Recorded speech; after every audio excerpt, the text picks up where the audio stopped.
This is the meeting, the September 9, 2025 meeting of the Zoning Board of Appeals. My name is John Curran. I am the Vice Chair of the Zoning Board. The Chair, Ryan Cook, was not available tonight, so I am going to be acting as the Chair for tonight's proceedings. To introduce everybody, or the members of the board, to the attendees and the public that might be watching at home. To my right, all the way down to the end, is Jeremy Kay. He is the clerk of the zoning board.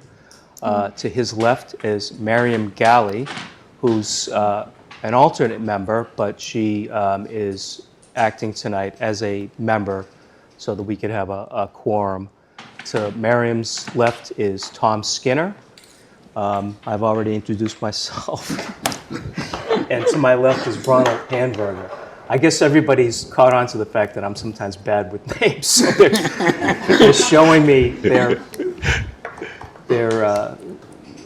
whatever you call those things, so that I'll get their names right. Their nameplates, thank you. Having introduced everyone, I think we have a pretty busy schedule tonight, so we're going to jump right into the first item on the agenda, which is a public hearing for a special permit, Langwater Properties LLC, if I didn't make it clear, all five of us are going to be voting on each of these various applications. So if the people presenting on Langwater Properties for the special permit are ready, why don't we get started? You gotta read the thing. Oh yeah, that's right. I'm sorry. Jeremy has to read the application into the record. So. All right. Town of Easton notice of public hearing. The Easton Board of Appeals will hold a public hearing on Tuesday, September 9, 2025 at 6:30 p.m. at the Easton Town Hall in the Colleen Corona Boardroom, 136 Elm Street, Easton, Mass. On the following petition: special permit, Langwater Properties LLC for property located at 135 Elm Street, Easton, Assessors Map 12U, Lot 18, for special permit pursuant to Easton Code Book, Chapter 235, Zoning, Section 235-56, Special Permits, and Appendix A-1, Table of Use Regulations, E17. Applicant seeks a special permit to allow commercial outdoor recreation on the premises. The agenda will be posted 40 hours in advance of the meeting. This notice is available on masspublicnotices.org. Comments received. The Planning and Zoning Board recommended on August 25th, 2025, with concerns regarding traffic, noise, and environmental impact. The applicant will be expected to address those issues at a site plan review if the ZBA votes favorably on the special permit. The Board of Health recommended on August 12th, 2025, environmental planner recommends, requires wetlands permit. Police recommended on August 12th, 2025, water not applicable. Historical Commission, Affordable Housing Trust not applicable. Yes, great. Okay, perfect. Thank you. Okay. All right. Sorry about that. Good evening. No, take your time. Got multiple screens here tonight. Good evening. My name is Tanya Trevison. I'm with the law firm of Mirioni, Shaughnessy & Udy in Quincy. I'm here representing Langwater Properties. Speak louder. Sure. I'm here I'm old and can't. Oh, okay. I'm here representing Langwater Properties LLC, which is the applicant, who is seeking a special permit to use the property located right across the street from Town Hall at 135 Elm for outdoor commercial recreation. More specifically, the applicant is seeking to use certain portions of the grounds as a venue for private high-end events such as tented weddings, rehearsal dinners, brunches, and similar private events in the warmer months of the year. The events would be self-contained and include up to 300 attendees, and the applicant submits that the use of the estate in this manner would be consistent with its reputation for elegance and historic charm, would be beneficial to the town's economic community needs, and would not adversely impact the neighborhood or the town's infrastructure. Additionally, the use of the estate in this manner would provide a revenue stream and financial support for the ongoing costs associated with the care and maintenance of the property. So before you tonight, I have an updated concept plan from August of this year. The applicant had a pre-application meeting with the town's design review team back in May of 2025 to discuss the proposed use of the estate and to review a concept plan prepared by Dwight DeMay from the architectural firm of Hart Howerton. Dwight is here tonight as well if we have any questions for him. Based on the town's comments, the concept plan was updated in August of this year and was submitted with the application on the Permitized platform. I do have hard copies for the board if anybody needs them, but we have it viewable tonight, so I guess everybody's okay with that.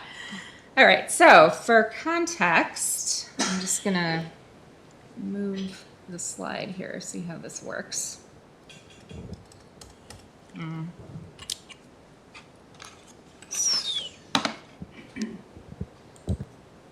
Okay. So to advance the page, I guess I'll do that.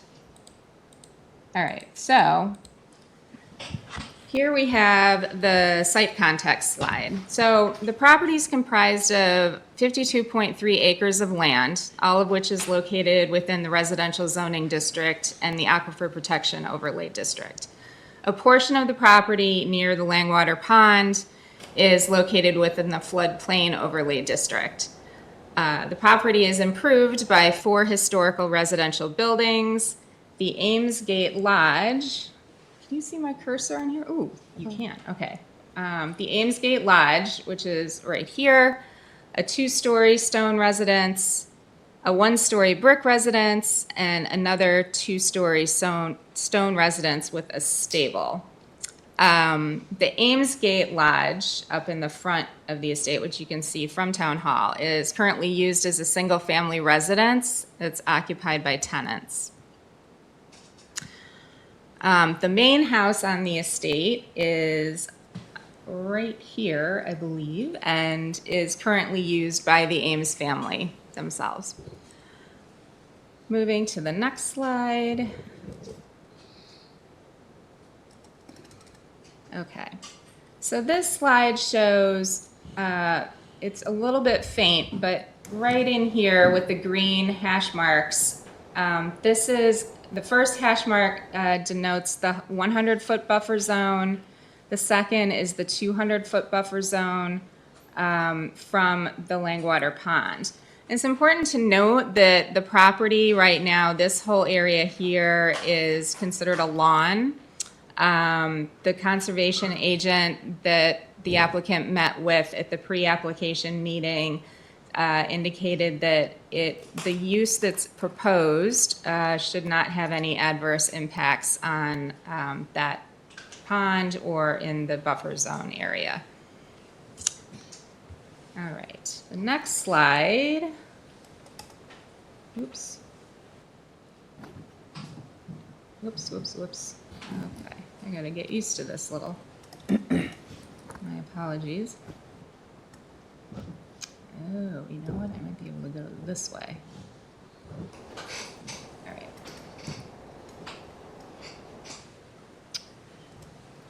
Okay.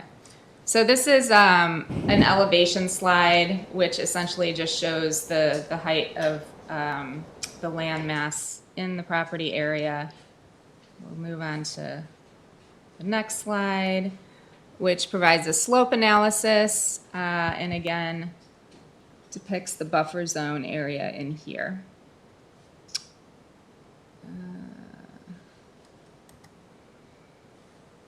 Okay. Now, here we have the proximity to neighboring structures, and you can see the proposed event area here on the lawn and the distance from the nearest neighbor over here, which is the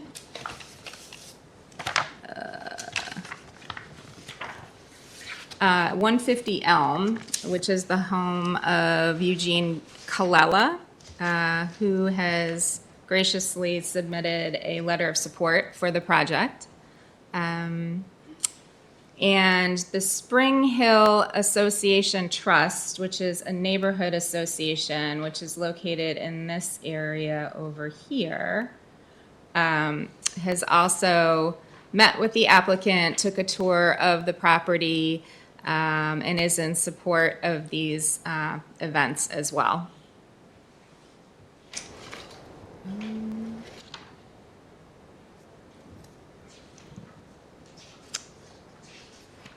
All right. This slide demonstrates the proposed venue layout and the traffic patterns.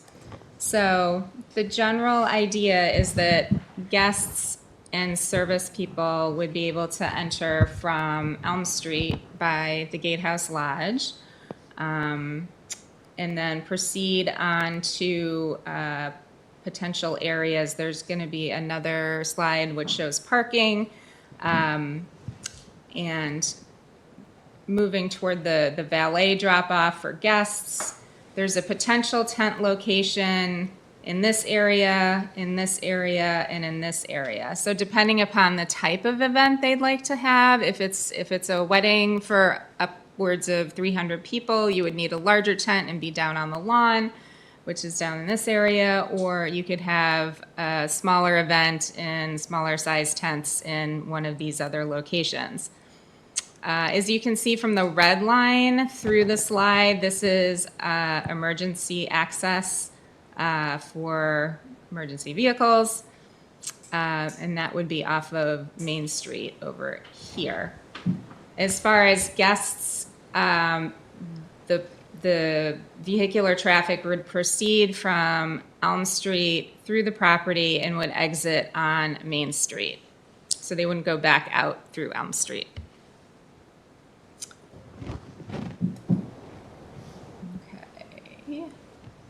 So here we see the parking, proposed parking areas. All right. So again, you enter in through the gatehouse. The roadway here is delineated in these green hashes. That's a proposed parking area. Another proposed parking area up here for 10 spaces. Whoops, I apologize.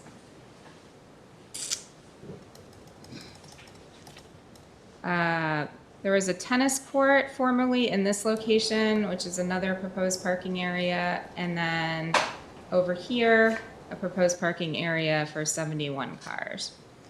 So again, you'll see the buffer zone. There's no parking within those areas. And moving on to, there we go. All right. Let's pull this down a little bit so you can see. All right, so this is the potential venue layout again, overlaying the tents with the potential use. This would be the catering tent over here. Another proposed large tent here, depending upon the event. There could be a medium tent here, a small tent here. Again, the parking is proposed. We discussed that in the last slide. And again, within the buffer zone of Langwater Pond, we have a ceremony tent which could be constructed within the 200-foot buffer zone, as well as a large tent over here. And again, the conservation agent considered these appropriate uses for the location being a lawn. Okay, next. Okay, so this is an example of what you would see as far as visitors and guests coming to these events. So again, you'd enter through the gate lodge. The valet drop-off is in this area, number 2 here, and then the guests would walk to one of the tented areas where the events would go, proceeding on to a reception tent if it's for a wedding. That's a larger tented area, and the catering tent would be over in this area along with bathrooms, porta potties, and the like. The valets would be able to retrieve guest vehicles for the guests who could pick up their cars and then proceed along the drive to Main Street. Again, no exiting off of Elm Street, no parking on the public ways either.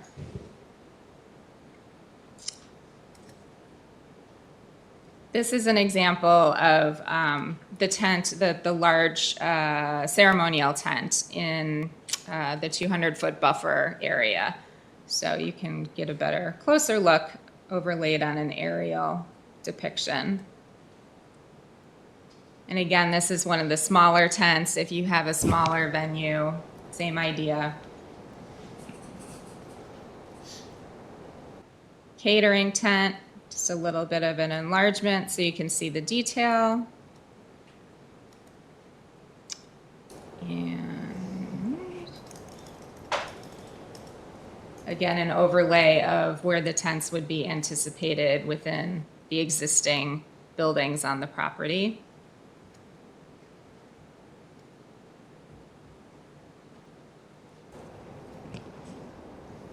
Okay, now for the zoning analysis. All right, so the yellow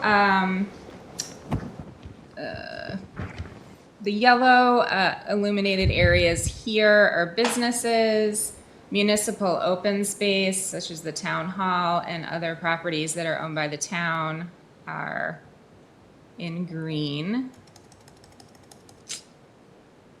All right, and Langwater is here, as you can see.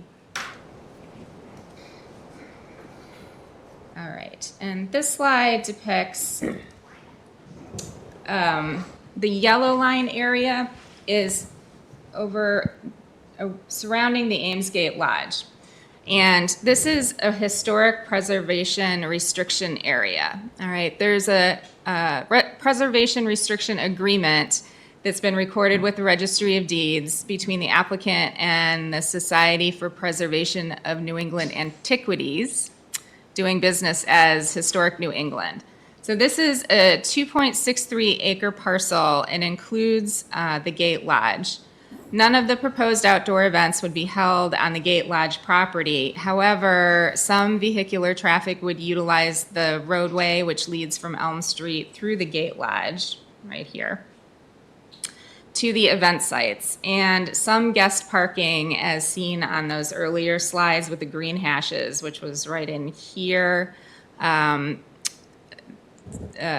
would utilize that for guest parking along the roadway near the Gate Lodge property.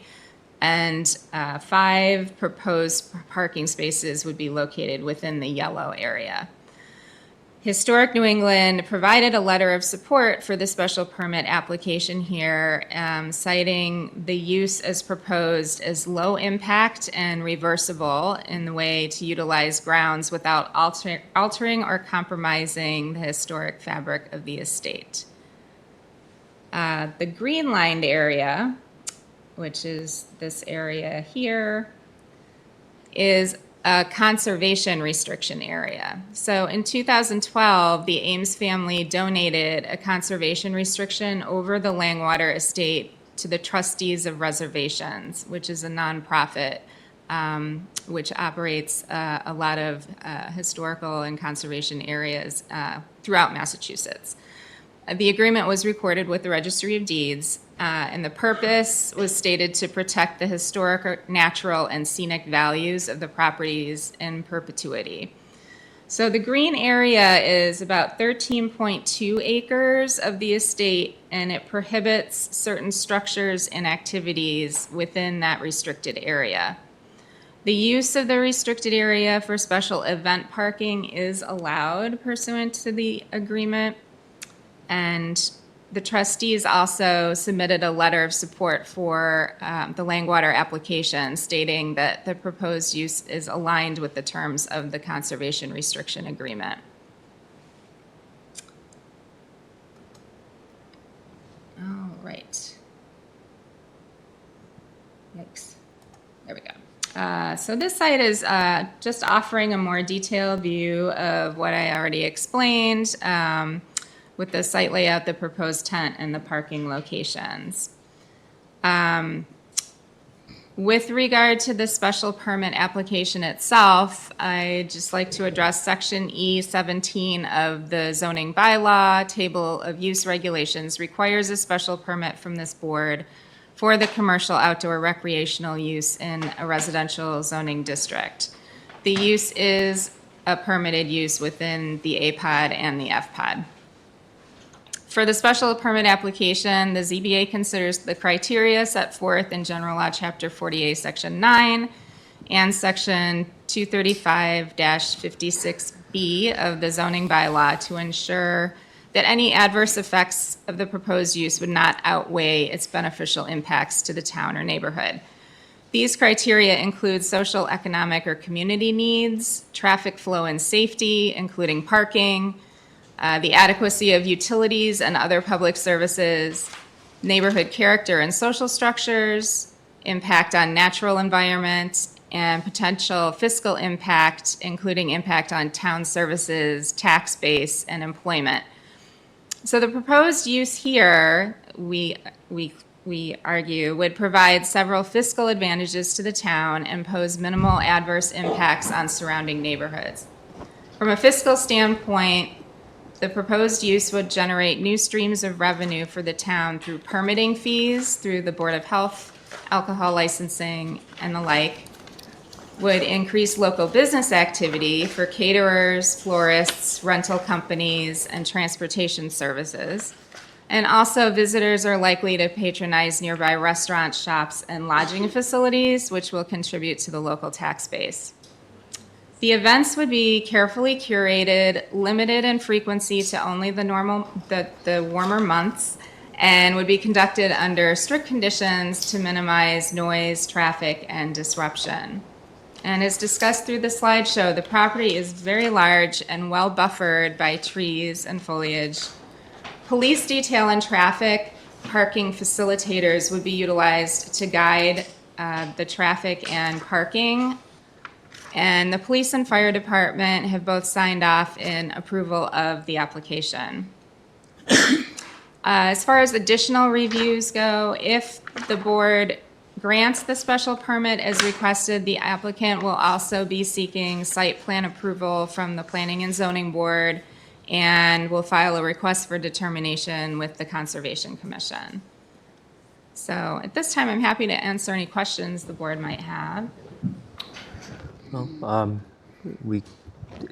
want to ask a question? Anyone on the board want to ask a question? I've got the parking. Is that going to be a paved area? No, it's going to be on the path that is already existing there, the packed dirt. Like gravel, dirt? Or, I have not seen the site. So it is, Dwight, would you like to come up here and just address that at the microphone? I have not taken a site visit personally myself. Just make sure you give your full name and who you're with, for the record. Dwight DeMay with the firm Hart Howerton. I'm a landscape architect and land planner. And I'm sorry, could you repeat the question again? Probably a two-part question. One would be what the parking material would be, where the cars would be parked, and how many cars will it accommodate? So the parking material would just be grass for the most part. It's the existing lawn area, and the events would be staged. There would be a time period between events to allow the grass to recover from the weight of the cars parking on there. And then the estate is professionally maintained by landscapers, so there would be the appropriate care to make sure that the lawn is in good condition. And then there's 155 guest spaces, or guest and employee spaces on total as a maximum number. So it'd be short, if there were 300 people at a function and a staff of 30 people, there wouldn't be enough parking. It's anticipated that a number of attendees would be in hotels within the region, and as part of the event staging, that it would be a block of hotels that are reserved at hotels, a block of rooms that are reserved at hotels, and then there would be shuttle buses that would take people from those hotels to the Langwater property. So not every. I'm not familiar with any hotels, motels in Easton. So it's not anticipated that everybody would be driving independently. Just not to interrupt. It is anticipated that many guests might be in the Boston area in the city and taking shuttle buses, and just want to assuage any concerns about that, because they would be the smaller type shuttle buses that would accommodate, upwards of 15 people, not school buses or big luxury buses or anything like that. Yep. And they would enter from Elm Street through the gatehouse. Correct.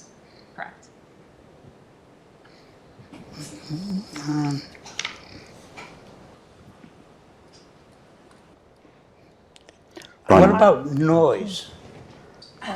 I can't remember if I've ever been to a quiet wedding.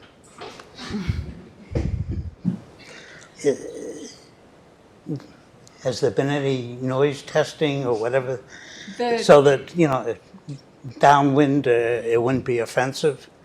Right. So it's not going to be a concert venue or anything like that. It is a wedding, right? And the applicant intends to do a baseline noise testing to ensure that it doesn't go above, the ambient. Yeah, and I don't know what they are. I don't know it off the top of my head, but yes, they will be testing for that as well. I have a question. For the guest number, you said the maximum number it will be 300 guests, right? Right. So can 2 events take place at the same time, or just 1 event per day? It's contemplated that there would just be 1 event.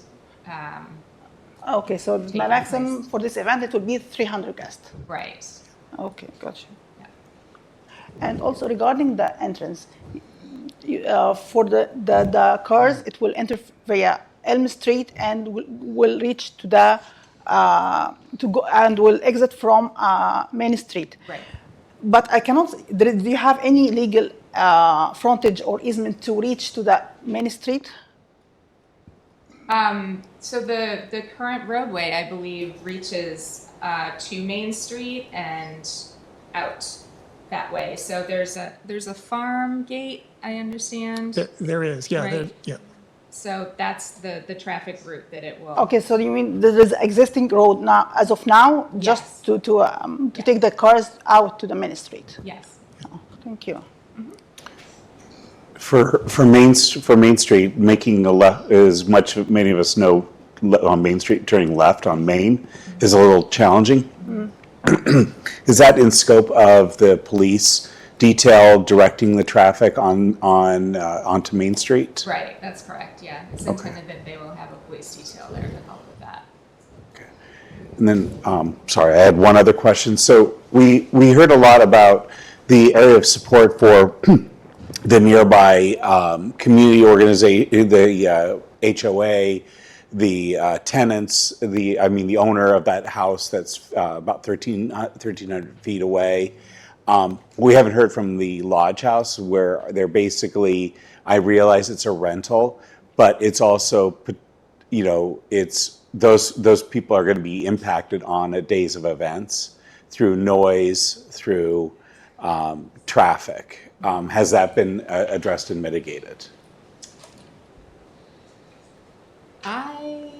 I know that there were letters that were sent to all the abutters, so. But the abutter, it would go to the owner of that property, not the renter of that property. That's true, good point. So I would be because this is directly impacting their, I'm just imagine even if it was, 3 people that were a small family, it would be a detriment, like on a weekend or any time an event would be held at this space. But I don't want to cut you off. Yeah. Isn't the owner of the gatehouse, we're talking about the gatehouse Yeah. here, right? And that owner of the gatehouse is the applicant here, right? Right, Okay, so they would have to deal with their tenants. right. Okay, that's fair. That, Is anybody living in the main house? I didn't mean to cut you off. No. In the The large mansion? large mansion. No, not on an ongoing basis. We're Okay. using the house regularly for family events. I have to ask you, just again, there's a lot of people here, this is a public event. If you're gonna say something, please come up to the microphone and identify yourself. Thank you. It's a little bit tall for me. My name is Minnie Ames. I'm one of the co-owners of the 135 Elm Street property, along with my siblings, Abby, Sam, and Ollie. So we are the applicants. To answer the question, the house is being used by our family, but not as a permanent residence. We use it on an occasional basis for family events and for family use. Would it be used by people, a wedding party or so, preparation? So, No. so it would be completely, Closed off. The use that we're seeking here with the special permit application is exclusively for outdoor use. None of the buildings will be utilized by any of the events. Other than just preparation for the wedding party Right, ahead of right. time.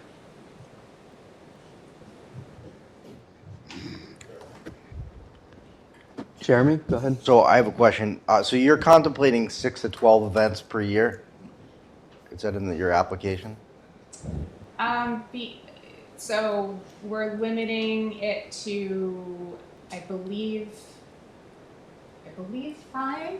First off, we're gonna go with the, So the idea would be a maximum of 12 events, which would be about 2 per month, with the idea that it may take about 2 weeks for the lawn to regenerate itself between each event. So that's about 2 per month from May through October.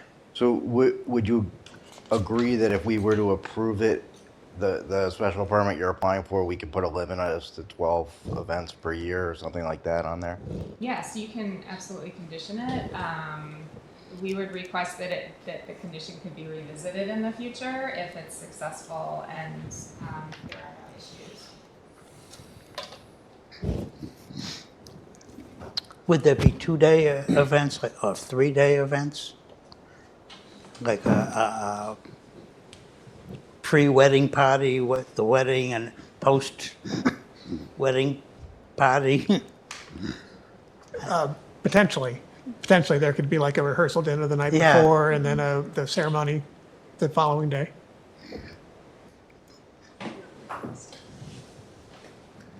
Anyone else on the board have any questions? I'd like to ask a couple now, if you don't mind. So, as you indicated during your presentation, assuming that this is approved, you still have to get site plan approval, correct? Correct. And Conservation Commission approval, correct? Correct. Well, we're going to file a request for determination so that we know if we need approval from them. From the The Conservation? Conservation Commission, Okay. yes. Because I thought I saw in the your memorandum that you said you were going to be applying for it, Yep. but really you're just wondering if it's necessary at this point. Well, that's part of the process. Yeah. So, yes, You- if we need to get approval from them, we will make that application, but we're going to request a determination to find out if we need to apply. Right, it's a two-step process. Right. I just want to make sure that Oh, that's yeah, clear of for course. everybody, that's all. Yeah. And with the site plan review, what are some of the factors that are going to go into their reviewing it, reviewing the project and deciding whether or not they're going to approve it? Yeah, so for site plan review, they will be reviewing the traffic component, environmental impacts, any noise issues, things like that. So we plan to have a noise study prepared in anticipation of the site plan review Right. application. Okay. And so from your perspective, what you're looking for here is just an approval of the use of the property as for commercial outdoor recreation. A lot of the details and maybe some of the concerns that members of the board have are going to be gone over at the site review or the site plan review process. Yes. Okay.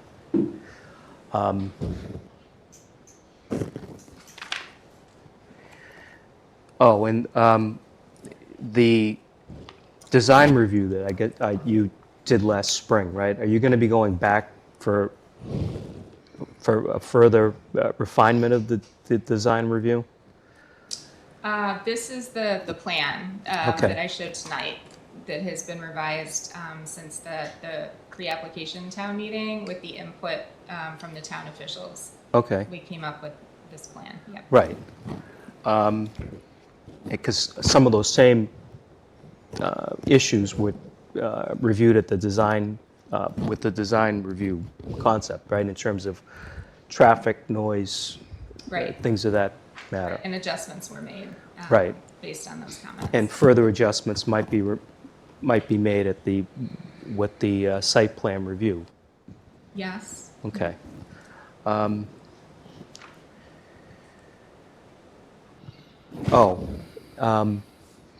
In one of the items that came up in the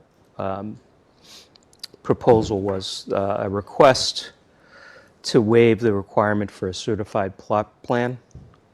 Could you explain to the board and to the members of the public why you made that request? Yep. So initially, when the applicant met with the town officials at the pre-application meeting, a similar plan, like the one that was presented tonight, was presented to them.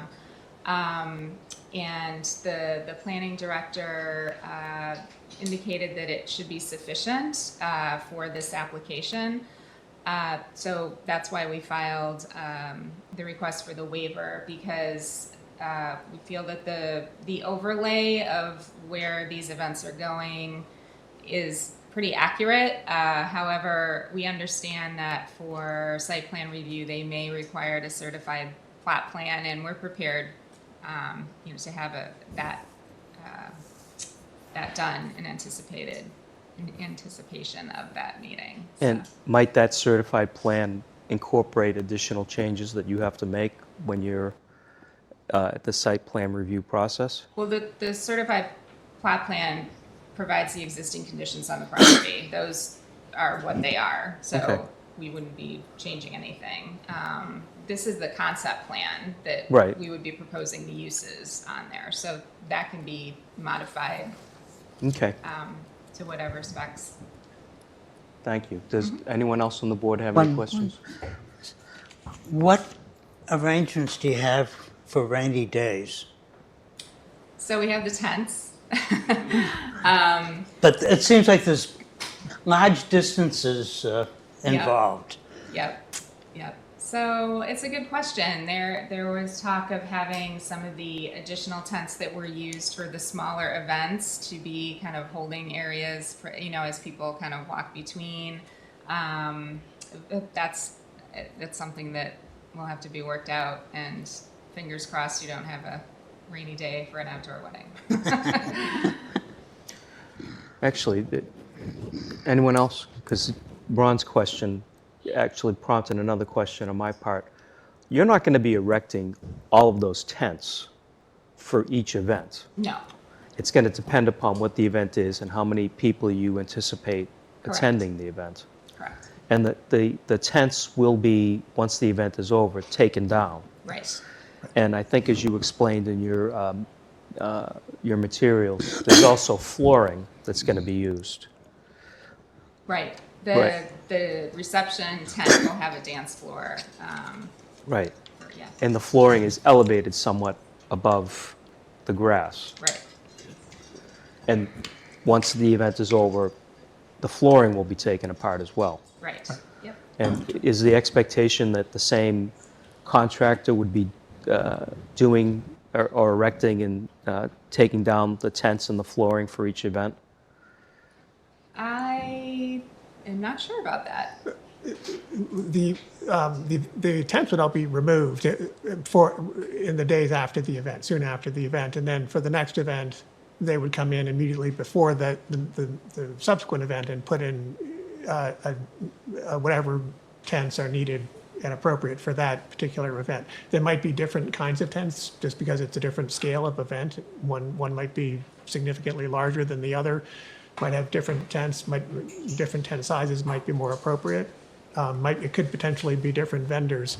I think the applicant intends on limiting the range of vendors just so that there's a familiarity between the vendors and the owner. Okay, thank you. Any other questions? Last question regarding the emergency access. So now if there is any fire truck, it will not enter from the gate, it will come from the main street. Right. So you need to upgrade the main street to accommodate the fire truck, just to go through it, or the turn for this fire truck. So the fire department came out to assess the roadway, whether or not it was sufficient to sustain the apparatus as well as the entranceway, and they approved it. So according to the fire department, it is acceptable. And if I could just clarify, what they specifically wanted was an 11-foot wide driving surface that was a firm and stable surface. And they did feel that the turn off of Main Street, coming from eastbound on Main Street, and then making that turn into that entranceway would be fine. They may have to go into the westbound lane, but they thought that given their presence and all of the lights that they would have, that they could make that turn. Okay, thank you. Anyone else from the board have any questions or comments at this point? There's a lot of people here tonight. Are there any members of the public that have any questions they'd like to ask the applicant or comments that they want to make in connection with this application? Yes, please. You have to come up. You have to go up to the microphone and you have to say your name and where you live. My name is Marion Wingfield, and I'm a resident of Pond Street. I live near Fred, and I'm thrilled about this thing because it means perhaps that, property can be preserved, but I am worried about noise levels at night every weekend. We are probably, our little house and our neighbors is probably the closest to the event site of all the neighbors. So I need to hear that, the event will end by 10, that all the noise, policies that are in place will be, put to use. So that's that's my biggest concern. Yeah, those are legitimate concerns, and the board can condition the time limit on the events as well. And we would absolutely stay within those confines. Okay. Anyone else? Yes, sir. Please stand up, go to the microphone, provide your name and address, please. I'm John, excuse me, I'm John Barry. Marion Wingfield's my wife, by the way. So we live at 28 Pond Street. By the way, I calculate using Google and the information that was in the July 25th sheet that we live 994 feet away from the nearest Speak tent. louder. That we live 994 feet away from the nearest tent venue. Although your original thing didn't show where the tents were going to be. In the past, there were weddings held over at Queesit House, which is I have to look, is 2,430 feet from where we live. And we used to hear the music when there was a very loud party going on. Weddings tend to often get out of control. Getting people to end and leave is difficult. So what I would suggest or recommend is that there be a Langwater Properties hires an event manager who has sufficient authority to end whatever the event is at a particular time. Because I think we will hear the music, and we will hear the music one night each weekend all through the summer. So we don't want to have, the way our house is built, it has almost like a big ear that picks up noise. But I don't think we want to be hearing music all night long. Can I ask you, Yes. what do you think would be a fair curfew time? 10 o'clock in the evening. Thank you. Thank you.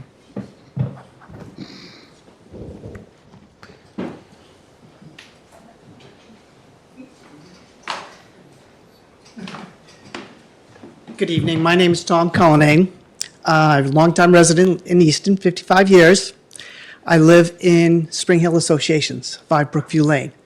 And I've also lived on the property for 14 years at 135 Elm Street.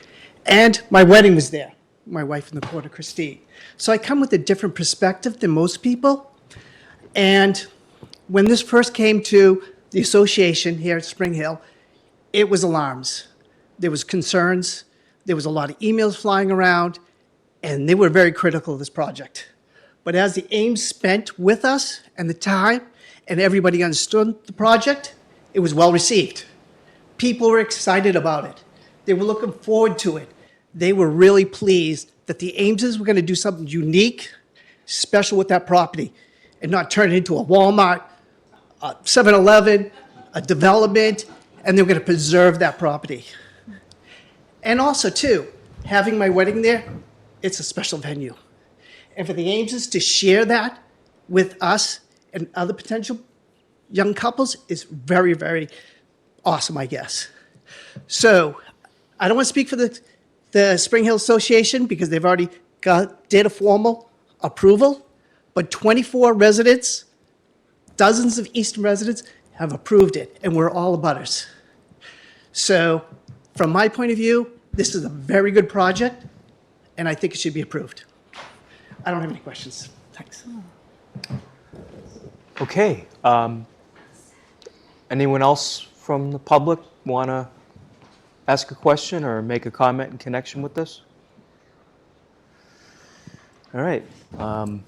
Any more questions from members of the board? Okay, so Well, I'll ask a question. Does a 10 p.m. curfew sound reasonable to the applicant? Yes, I believe so. okay.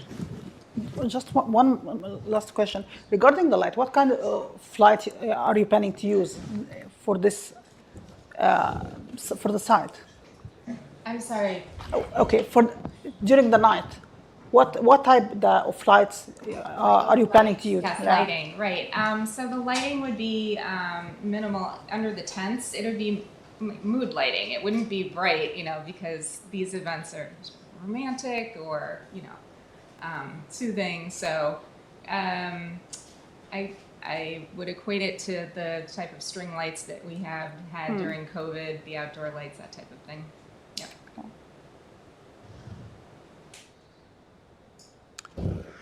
Okay. So at this point, perhaps it's time to close the public hearing, unless I'll give everyone one last chance to make a comment or ask a question. Okay, so I'll make a motion to close the public hearing. Thank you, Jeremy. Anyone want to second that? Second. Thank you, Tom. So why don't we take a vote on? Okay, can I make an amendment? Sure. I'd like to limit the use to 12 uses per season. Well, we're not voting on the substance of it yet. This is just to close the public Okay, I'm sorry. hearing. I still have a hard time hearing. Well, I guess all the noise from the wedding won't bother you. So the motion to close the public hearing's been seconded. Let's take a vote on that by a show of hands. 5-0, so the public hearing's been closed. So at this point, this is where we as the board deliberate on this. I would remind everyone, as was pointed out by Attorney Trevisan, that the criteria that we use to judge this is set forth on General Law, Chapter 40A, Section 9, and Bylaw, Section 235.56. And there are 6 items there that have to be considered. Social, economic, or community needs, which are served by the proposal. Does anyone on the board want to make a comment with respect to that particular criteria? Weddings are social, events are social. Seems like a social event that would benefit the community if kept under control. Okay. Anyone else? Traffic flow and safety, including parking and loading. Does anybody on the board have a comment to make when it comes to that? I think if there's police details for people entering and exiting, it should be manageable. I agree, because this actually, I have a bit concern about the traffic during the exiting, especially exiting the ceremony to the main road. I think it will be kind of tough, since especially the road is not wide enough. Well, I think some of those concerns are probably going to be. I know that they have to go back in front of the planning board and they're expected to address those noise, traffic, and environmental concerns before the planning board. Right. The site plan is going to be conditioned on their coming up with a plan that would be satisfactory to the planning board.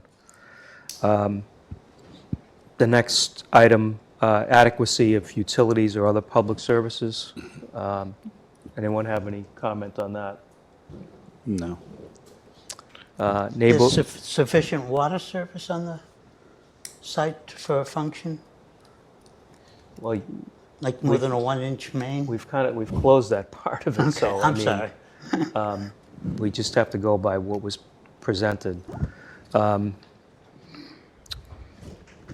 about that. Okay.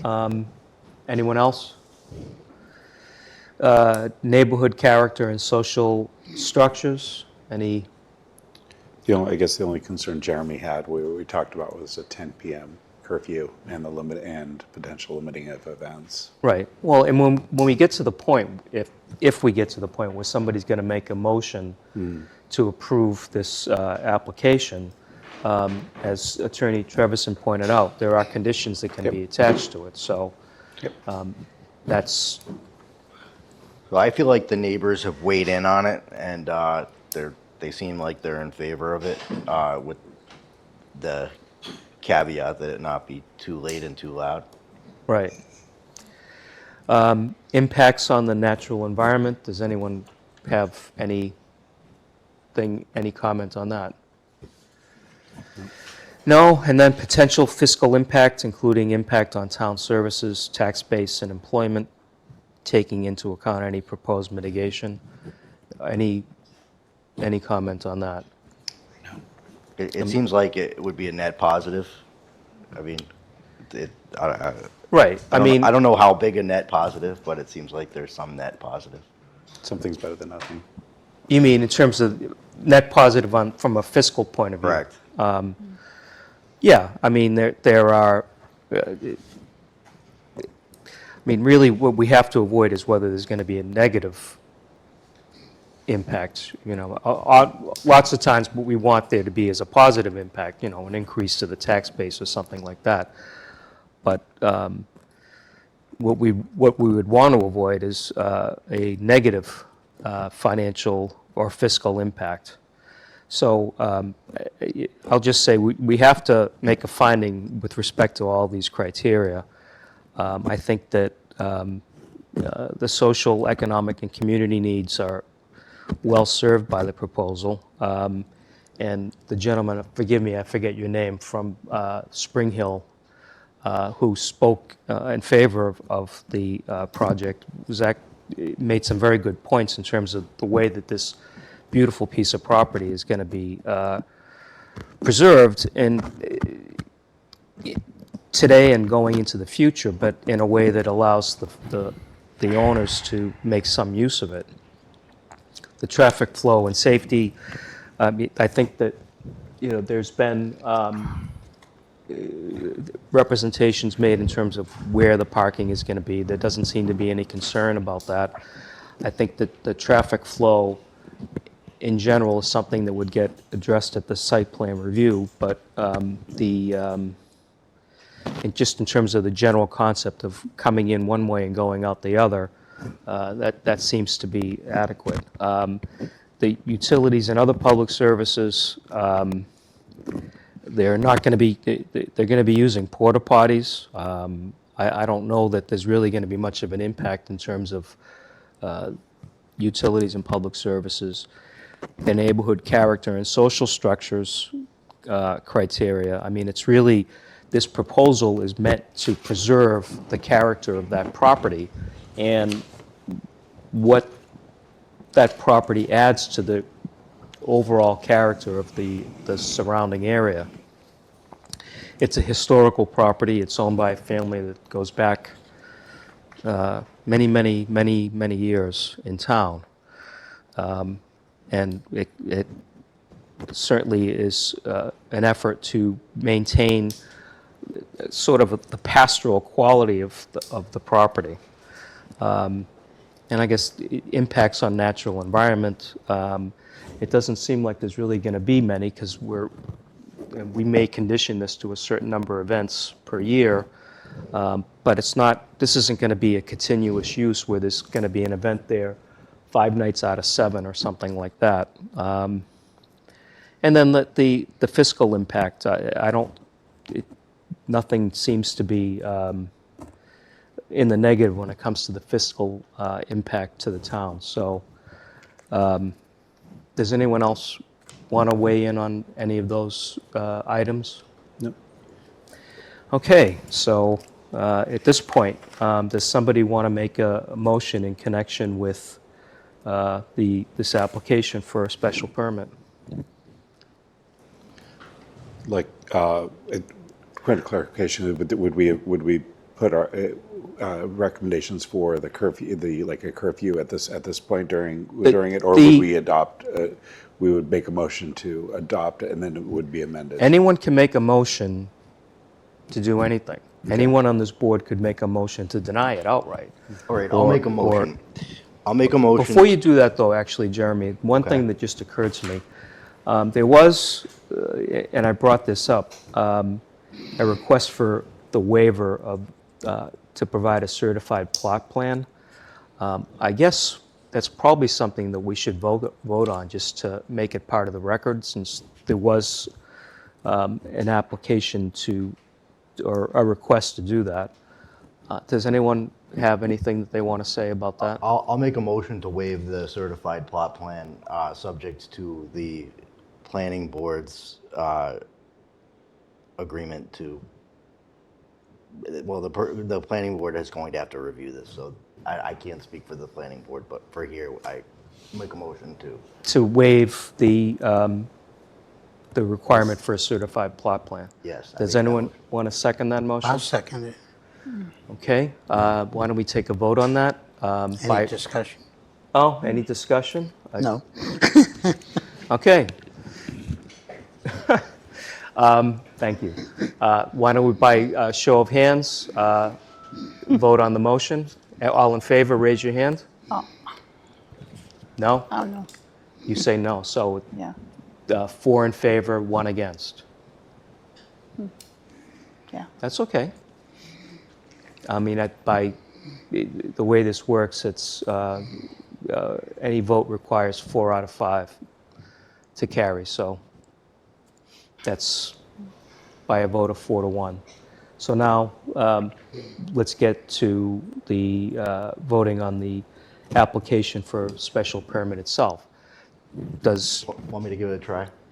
I'll make a Sure. motion to approve the special permit, subject to the conditions that it is approved by the Planning and Zoning Board and subject to the limits that it be limited to 12 events per year, 300 people per event, and that there be a 10 p.m. curfew. okay. So a motion's been presented. Does anyone want to second that? Diane. Or you could, if you want to add something to it, you can too. Well, no, actually, we have to. I'll amend it if I didn't hear something. Okay, how would you like to amend it? I would like to require that a police detail be there at people entering and exiting, Okay, to be set by the police department as to how many and how long. I think it was that was addressed during the presentation, that there was going to be a police detail, I believe. That was part of the. I just want to make it Yeah. a fixed part. Isn't that a separate requirement? I mean, isn't there, I have to imagine, I could be wrong, but I have to imagine there's some kind of ordinance that when there's a group of 300 people gathering that, I don't know, maybe Attorney Trevian can help me out. Is there an ordinance that requires a police detail, or do you think we should does that belong in our well, I mean, our permit? if it's an event for 50 people, that's one thing. If it's an event for 300 people, it's something else. I mean, to a certain extent, the owner of the property has to exercise some discretion in terms of whether or not a police detail would be required. And I think that was part of what I heard in the presentation was that if necessary or appropriate, a police detail would be provided. So, but that's just my view of it. I'm not trying to say it's not something that can be put in or not. I mean, I guess maybe, asking the applicant, is there something in terms of a police detail that would be acceptable? Absolutely. Okay. And Consultation, please, to determine if necessary. That might not be even better. So Mr. DeMay proposed that we perhaps require a consultation with the police to determine if a detail would be necessary. that sounds like a reasonable solution. Yep. So, Jeremy, since you was good enough to You want me to try- articulate you want me to try to a say it motion again? for consideration? All right, I will make a motion. I will withdraw my prior motion, and I will make a new motion that we allow the special permit as applied for, with the limits that it be limited to 300 people, 300 guests at any given time, 12 events in any given calendar year, a 10 p.m. curfew, and a police detail as deemed appropriate by the police department. Okay. There's a motion on the floor. Does anyone want to second it? I'll second it. Okay. Seconded by Mr. Hanberger. Why don't we go around by voice vote? Mr. Skinner? Skinner, yes. Ms. Gali? Yes. Mr. Kay? Yes. Yes. And I say yes.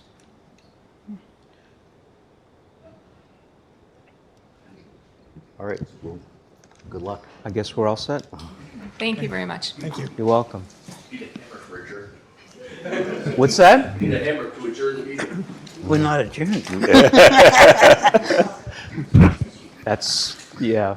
We got two more. If pounding my fist on the table would be a satisfactory substitute, thank you for that. Thank you very much. Thank you. Yeah, I took the pleasure, but it's still up there, so. Thank you for your help, Susan.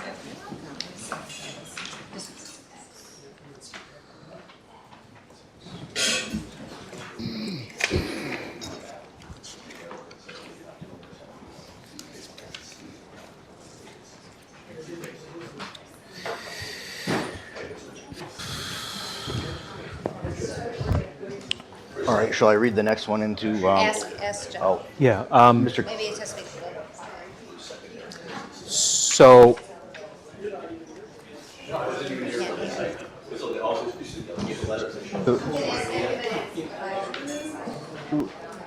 We're going to continue on with our next order of business, I think, right?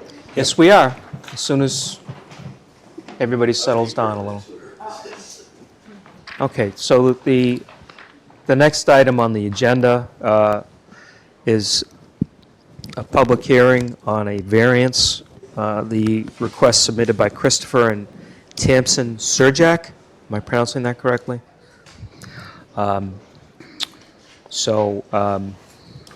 Again, we'll have the same members of the board voting on this item. And Attorney Prue, you're going to be presenting on behalf. Would you like me to, shall I read it into the record? Yes. Or read read the announcement? Read the announcement into Sure. the record. I keep All right. forgetting to Yeah. ask you to do that. Well, you're doing great. The Easton Board of Appeals will hold a public hearing on Tuesday, September 9th, 2025 at 6:35 PM at the Easton Town Hall, Colleen Corona Boardroom, 136 Elm Street, Easton, Mass. On the following petition: variance Christopher and Tamsin Surjak for a property located at 60 Pond Street, Easton, Mass. Assessor's map 17U, Lot 18, for a variance pursuant to Easton Code Book, Chapter 235, zoning section 235-54, large B, Part 3, and Appendix B, dimensional and density regulations to allow zoning relief from a minimum lot requirements on the non-conforming lot to construct a porch. The agenda will be posted at least 48 hours in advance of the meeting. This notice is also available on www.masspublicnotices.org. And for comments, we have,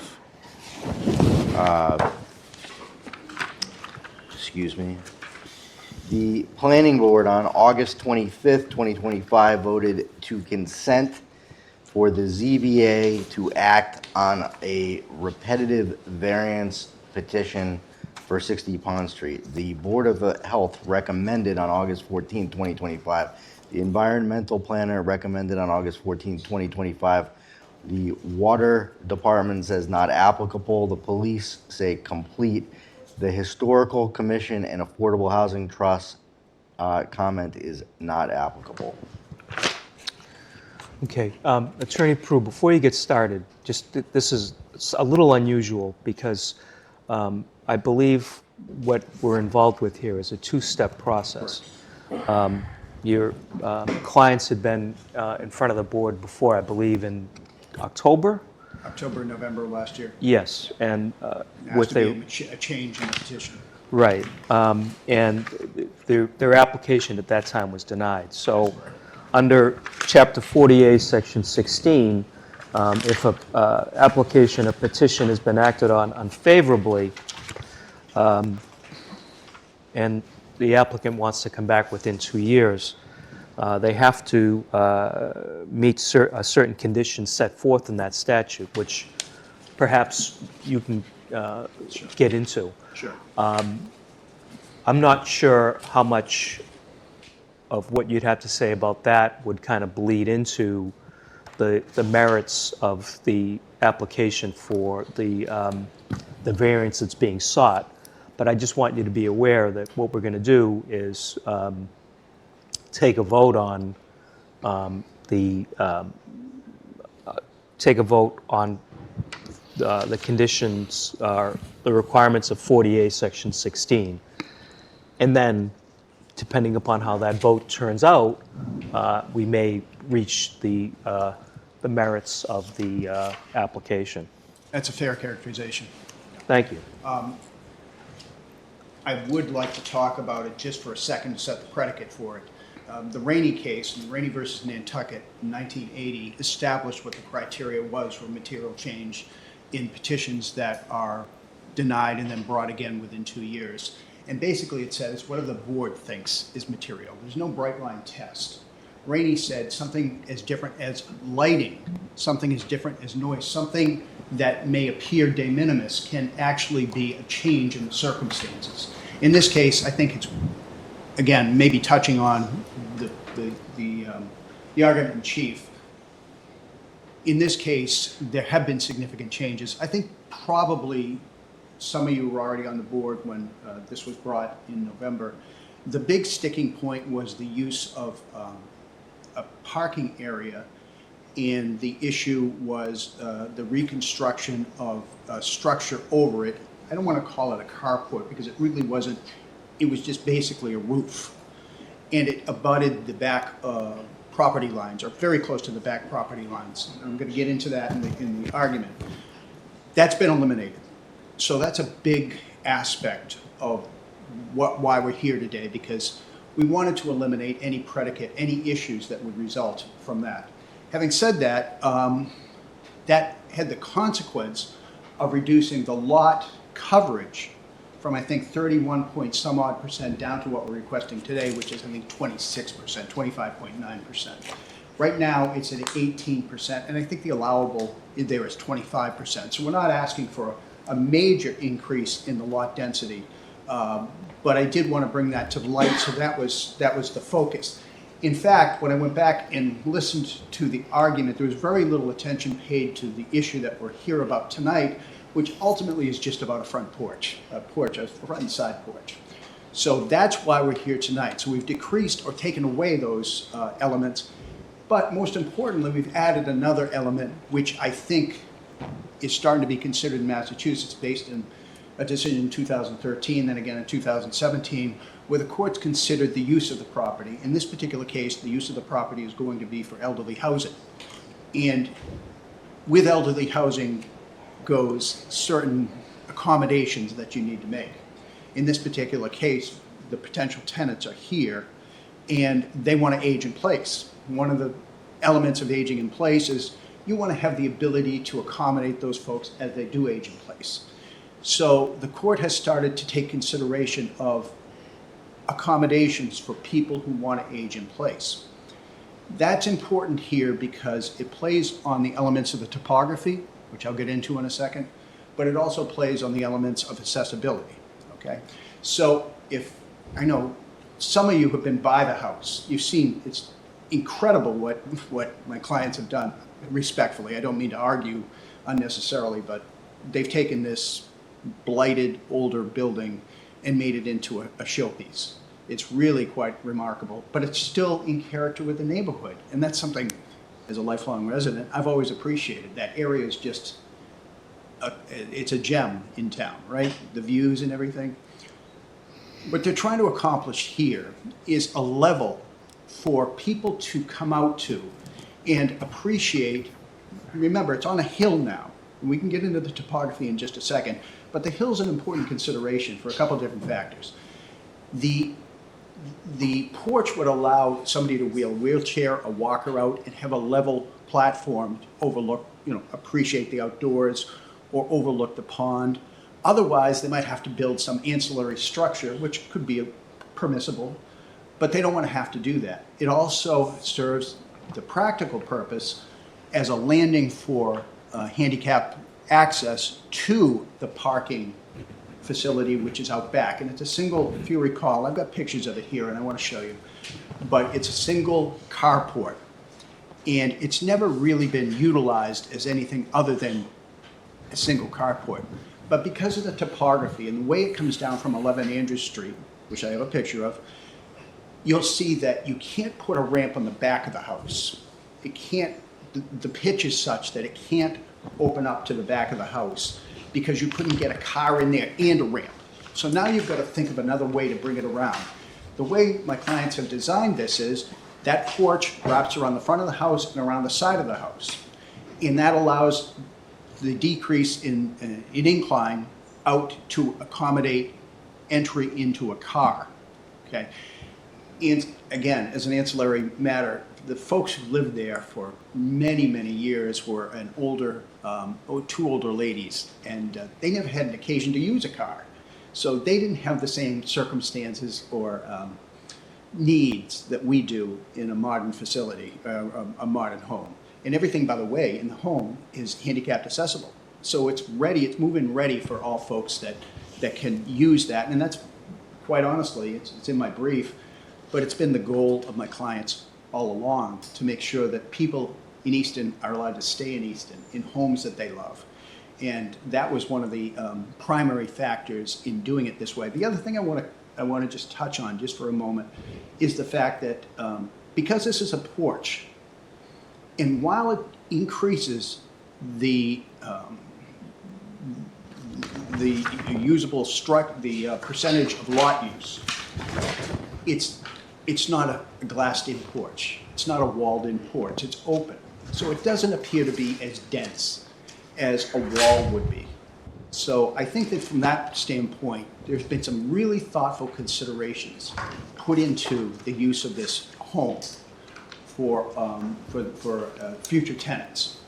So I think there's been some changes, some significant changes from the last time this was considered by this board. And I think that my clients have been very mindful of the admonitions and of the probing of the board last time they were here to get to the point where we're trying to do something that does good. It serves a purpose for future residents, but it serves a purpose for the town, because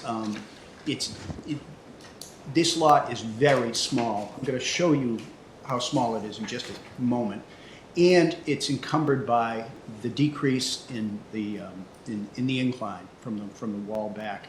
And there's no better use, I think, that my clients could have come up with than what's being offered here. And I think it is a different use than what was anticipated back in November, I think it was, early November of last year.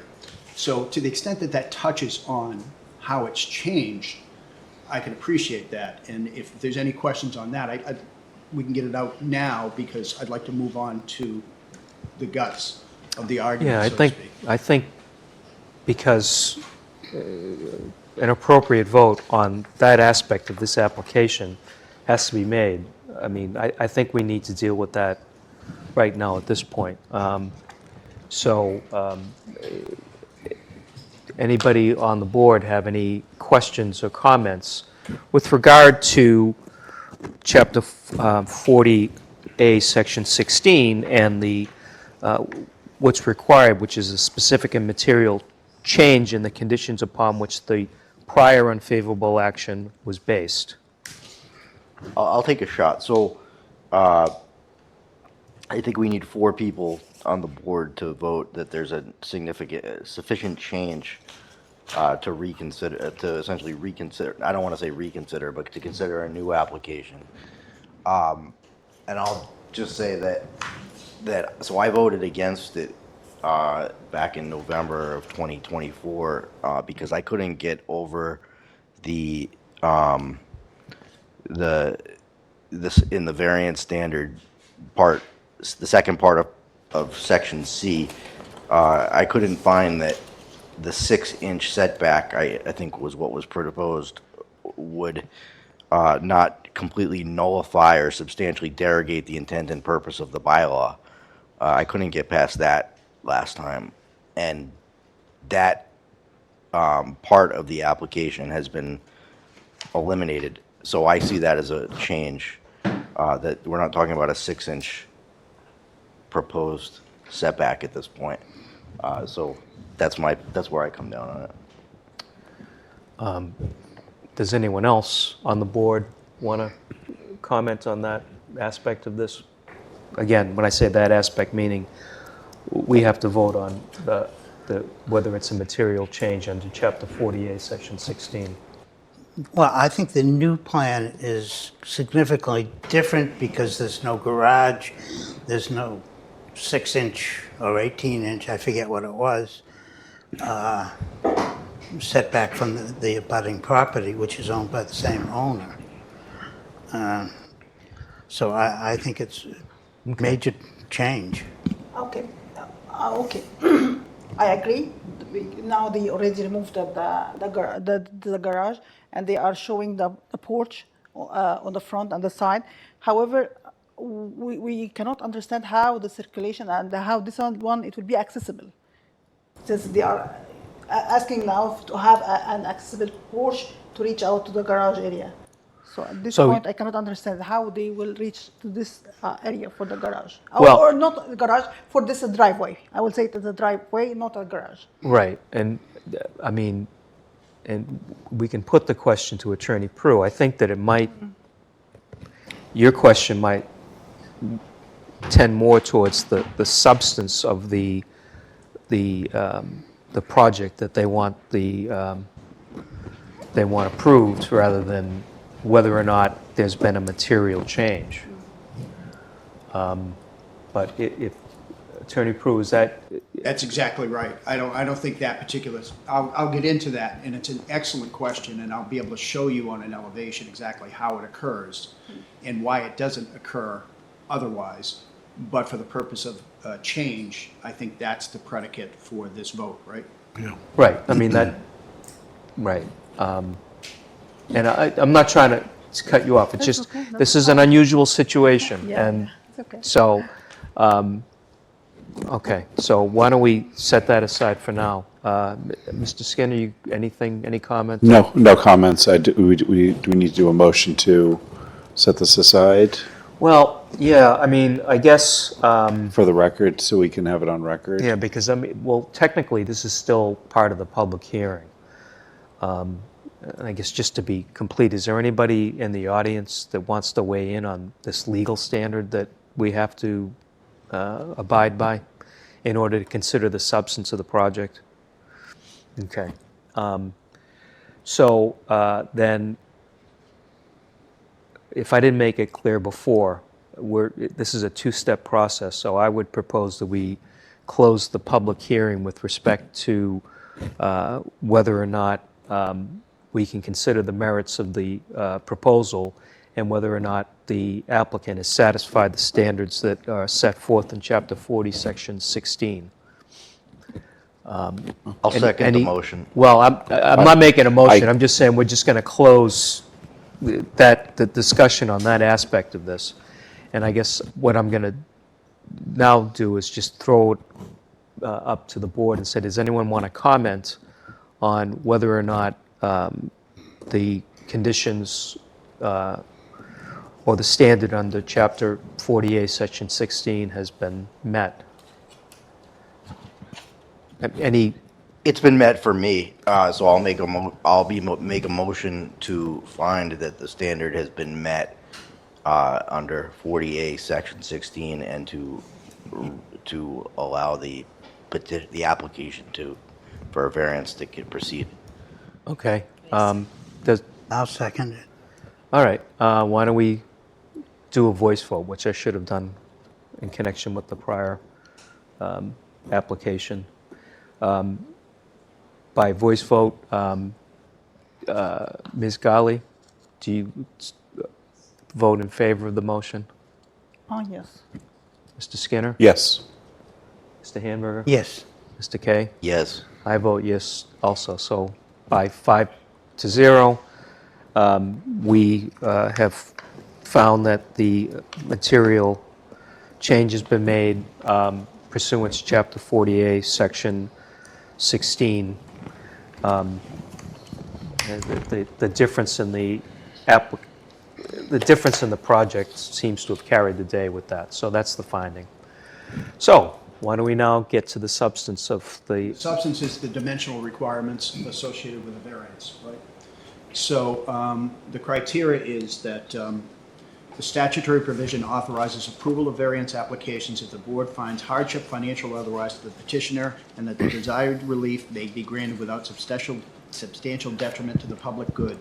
So there are three criteria that you have to consider when you're making those determinations. Special circumstances related to the land, and I'll just tick through some of these arguments. We can go back and revisit them to the extent there's questions. I think I already touched on the fact this is trapezoidal. I think at this point, if you don't mind, Mr. Chairman, I'm going to hand out an overlay of the area and the shadow Thank you. structure is the property in question. And I'm going to explain what is on this. Thank you. Very well.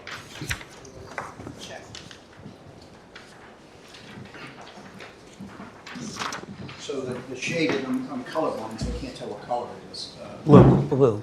The blue block is you can see it's fairly undersized for the area. But perhaps most important for the argument is it's a slope lot. Okay, so it slopes severely down. Andrews Street, probably all of you know this, is a severe hill.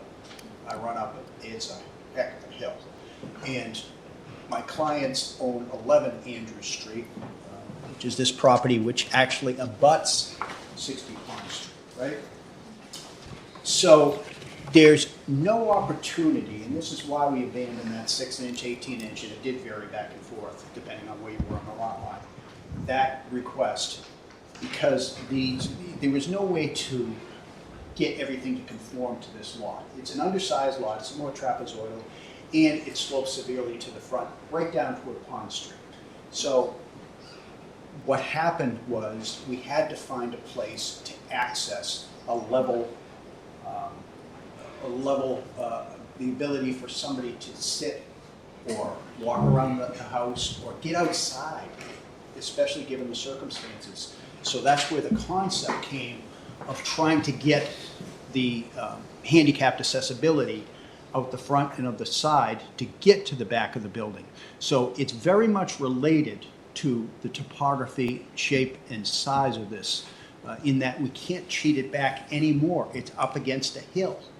So there's nothing you can do to get level other than add a porch and a side porch in order to get a level area around the house. So I think from that standpoint, it's pretty clear that the, and again, that's de minimis in my mind. You folks are the judges. That's de minimis lot coverage, because what we're doing is, all we're doing is adding an open porch, a farmer's porch. We're not asking anything that's more dense than that. And this particular plan is important for the applicant and the potential resident because it doesn't disturb the planting areas, the garden areas, which are on the side of the house. So you could do one of these long porches, I suppose, out the side and around, but that's going to destroy the nature of the entire house and probably impact the neighborhood. And I couldn't even before that. I mean, this is really a confined and a reasonable use of that, of the structure as it exists right now. I also note, and I'll throw it in here because I think it touches on a couple other matters, that there's an existing concrete pad right in front of where the porch would be, where it's going to be put. And the pad is almost as deep as what the porch is. So there's already an impermeable structure there now that's going to be demolished. Are you talking about where, if I hope I'm not speaking out of turn, are you talking about where the dumpster is right now? No, I'm talking about where the farmer's porch would be in the front. Okay. Okay. Why don't we, I'm just confused then. Jeremy, why don't we wait for him to finish, and then Okay. you can ask, because that might be a question you'd want to ask. Yeah, I'll be glad to answer it, but no, we're talking about presently, right now, there's a cement path up to another cement area in front of the house where Okay. the access is, where the front access is. So that would be demolished in favor of the farmer's porch. Got it. Okay, so it's a good question because I should have been clearer on it. But that's where, so it's really not much imposition on the lot line from an impermeable standpoint, okay? And of course, that is not considered lot coverage, but the porch is. If you did that, then you'd have probably apples and apples, if you equated both of them. Then the next aspect is a literal interpretation of the bylaws would involve substantial hardship otherwise, or financial or otherwise. In this particular case, I think all of us can agree it's an sized home by today's standards. It also doesn't serve the purpose of family living. It's tough, and you try to stay away from, when you're doing what I do and what you guys do, you try to stay away from economic arguments, but you're hard pressed in this particular case, because what you're trying to do is you're trying to establish a comfortable, aging in place residence for an older couple that want to be there. And you can't get around the economics of that. This is going to keep people in town and people who want to be in town in a home that they can age in for 20, 30 years and not be able to move again, or not have to move again. So it does touch on that economic aspect, but it wouldn't be, assuming that it never got done, this would not be a home for a family, given the size of the homes that are built nowadays. You would be transient in nature. You might rent it, you have a kid, you move on. This is a great opportunity for somebody to be there and establish roots in the neighborhood. I know a lot of these folks. These are good people, good Easton people, and this is a nice opportunity for everybody to kind of build that neighborhood aspect. And I know that Tamsin's been searching for people who fit that bill, and that allows that neighborhood to coalesce more or less over a period of time and not be so transient. It also allows for consideration for the safety of the residents, because again, we're in a situation where safety has to be involved in any type of situation where you have elderly, but it's more important than that. It's also the fact that it's on the side of a hill. So now you have to build in structures that allow for the use of the property. And in this particular case, the use of the property can only be improved by the use of the, by this porch. The easiest, I think, hurdle to get over, there's no detriment to the public for the purpose of the, ultimately for the purpose of the request. The homes in this area, and I think you guys can see on what I handed out to you, the homes in this area were built in a different time. And they were built very close to the road for obvious reasons. And the road has encroached on many of these homes. We widened roads, cars got bigger, people walked. We tried to make things more safe. In this particular case, you'll see in this handout, down the bottom of each of the lots is the distance of each structure. Could be a porch, and it could be the actual wall or front of a house to the road. And I think that we said ours is well within the mean. If we get the relief, this particular relief, we would be within the mean of what most of those houses are existing now to the road. And there are some, quite fairly, and I'll show you some pictures, that are actually, quite honestly, on the road. So if you could take one and pass it down. That's 11 Andrew Street. This is the home that the applicant's home right now. And Louise, just take one and pass it down. So you can see the proximity of the porch to Andrew Street. Now that's right around the corner. That's the one that's right up the hill.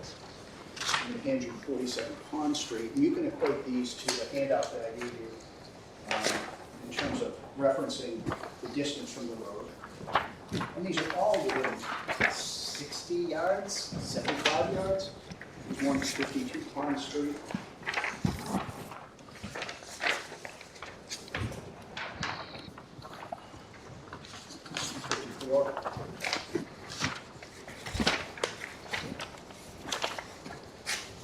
And 58.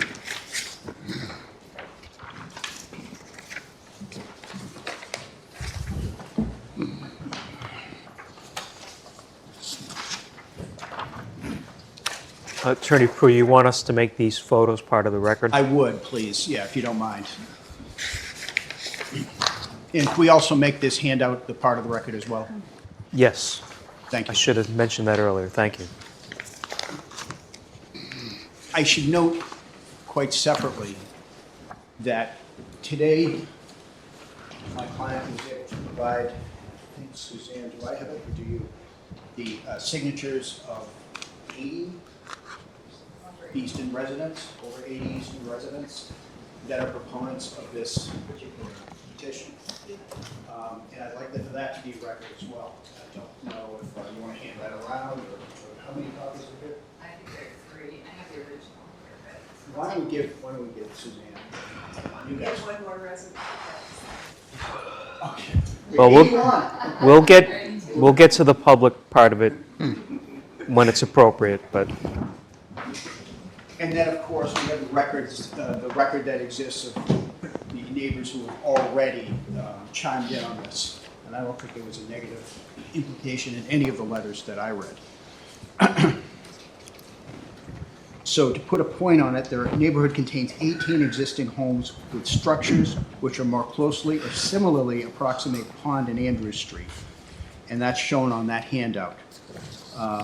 So the farmer's porch is consistent with the neighboring properties and consistent with the historic use of the properties. You can see, anybody who drives up and down there, there's some on there, you're going to see that there are existing porches. It's an open porch. It's, right, it's, When a farmer's porch would have a roof, okay. architecturally. Oh, how about that? Something. It's a porch. Do you want to comment on what type it is? It's a covered. It's a covered porch. Yeah, this one does have a cover. Okay. Yeah. Then it is a farmer's porch. Okay, yeah, it's a farmer's porch.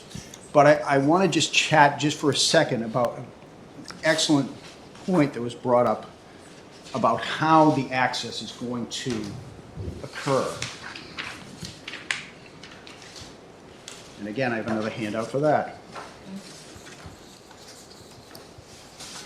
I think. So I'm going to provide the board with 3 elevations. The most important one is the elevation of the north side of the house, which shows the exit out of the side in front of the house down to an incline, a decline to the parking area. So that's not the one I should have forwarded this. The first one is not the one, but I wanted you to see the side elevation. But if you'll go to the second one, I believe it is, yeah. That shows the porch and the handicap ramp, which indicates how the access will be gained to that parking area off the side porch. You'll note there's 2 exits out of the house, one from the front and one from the side, which accommodate handicap access as well, whether it be wheelchairs and walkers and things of that nature. So that's the way, that's the question about how the access will occur. And so it's not out the back is too close in proximity to allow for the pitch that would allow in open doors and things of that nature to access the car or the carport or the car parking area. So you've got the broad overview of what we're trying to get done here. The existing, the front setback would go from 17.13 inches to 13.4 inches to the porch. And then the maximum lot coverage would go from 19.7 to 24.8. So those are really the requests that we're asking this court. That was earlier in the day. This board. I think it was when I was pounding my fist. Yeah, I made know. me think It was I'm you. a judge. It was you, John. That's what we're asking for relief. We're asking for relief from the, to approve the. That was feet, not inches. Oh yeah. I don't want to say that. So just so I understand the orientation here, where Yeah. you're showing this vehicle, Yeah. is that where the roof or the carport was before? So it's still between her 2 properties, It basically? is. It is. Yeah. It's just a pad there now. That's all it's ever going to be. So, are you planning to have a ramp here? Because technically, this is the side elevation, right? That's correct. And here is the driveway. Yep. And per this site plan, the porch ends with the building. Right? So you need to add a ramp. Well, that was drawn before this one. That's the architectural drawing that's going to allow for the porch to have the decline. So you mean You're extend looking at the plot plan, I think. for, yeah. So Existing conditions. for the no, this is the one here. Yeah, that's what it is. So are you planning to make this larger? This portion of the porch, it will be larger than this? Yes, so this is an existing conditions plot plan. So this is the front porch. I don't mind. Yes. Do you mind me? No, please, anything to, This is the front porch as proposed. This is the rear porch. And you're right, it comes down here and the incline goes right there. So This was drawn after the fact. Okay, so that's what it's going to look like on that side. So this is the existing one now, as of now, right? Right. This is the limit for the house, right? Right. And now, are you planning to have this No, wider? Jim, no, it's still at that side. It's not going to be out there. How will he will access to outside from here? If this is a building here. Maybe I can clarify, I'm sorry. We're just showing the ramp, if and when it's needed, would fit. Right. And would be added later. It's not being proposed to be built right now. Right. Not the ramp. Okay, I understand that, but based on this elevation, it's not matching with this site plan. So if this is your existing house, okay, and this is a porch, later on, how you will put your ramp here? Since this is the building, this is a part of the building, you Yes. cannot, you have a door, you will access from the driveway to the building and to go outside? Right here's the door, out this side. This makes sense as elevation, but I need to have this here. How will you do this one in plan? I don't. think How will you can- achieve this one? I don't think you can equate the two. I think you have to I think you have to focus on this one because this is when when it's installed. It will come out that door and come down here or come out the front. So is this what you are planning to do? This is a porch. It will be only this portion at the side. The porch will run the full side of the building. Well, no, it's the way what's in red is the porch, and that is the full extent of it. Right. If in the future, due to mobility issues, we have to get a ramp down, it will run in front of the structure and come up to the front steps of that side door. So it will be like something like that. So this is a porch Yes, now, that would be a and in ramp. future, That would- if there is any in the future, need if for this needed. ramp, you will have it out Yes, yes. after the exactly. porch. Okay, thank you. Miriam, you have any other questions? For this one, no. Yeah, I mean,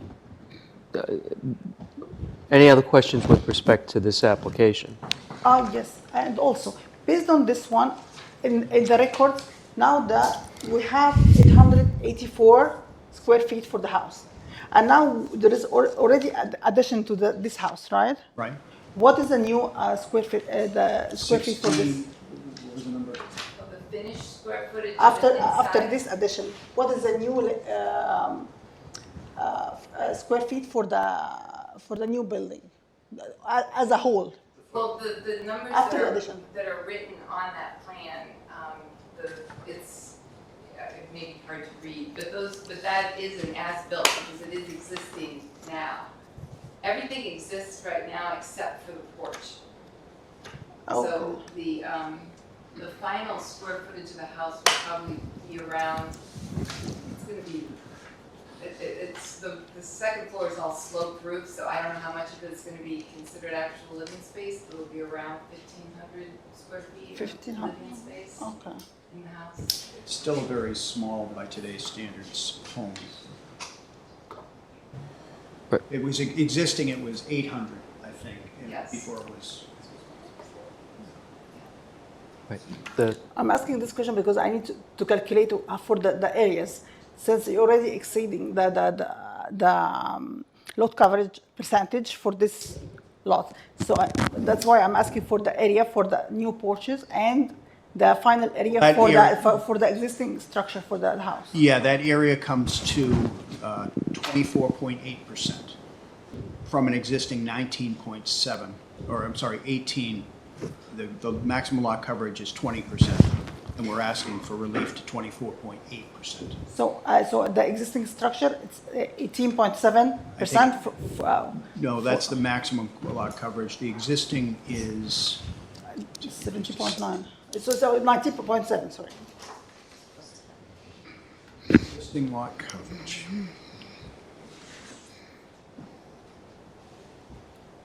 Current size is 18.9, and we want to go to 24.8. Right, 19.7 you're currently at. And after adding the porch, it will be 24.8. 24.8.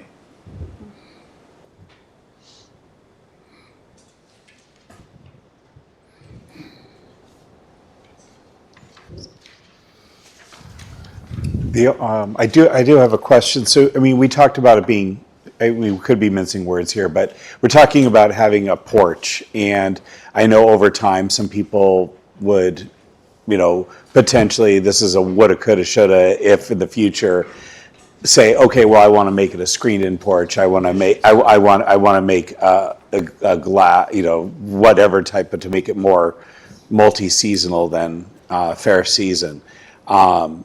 Would the applicant be entertain a restriction if this was to be accepted, to put a restriction to not make any sort of permanent structure to it? To condition it so it doesn't become anything like a three-season porch Yeah, type of exactly. thing. Yeah. I don't think we have any issue with that. That would be okay. Okay. Wouldn't you need another variance for that anyway, or I think you would. That's what I was wondering. I wasn't sure if that would require. I think if you applied for a building permit for Anytime you do, you're going to be then adding to a non-conforming. it's already a non-conforming Okay. lot, Okay. so it would have to come in front of us. So that's fine with us. Okay. Ron, you have any questions? I'm all set. Miriam? Are there any drainage or stormwater impacts from adding these porches?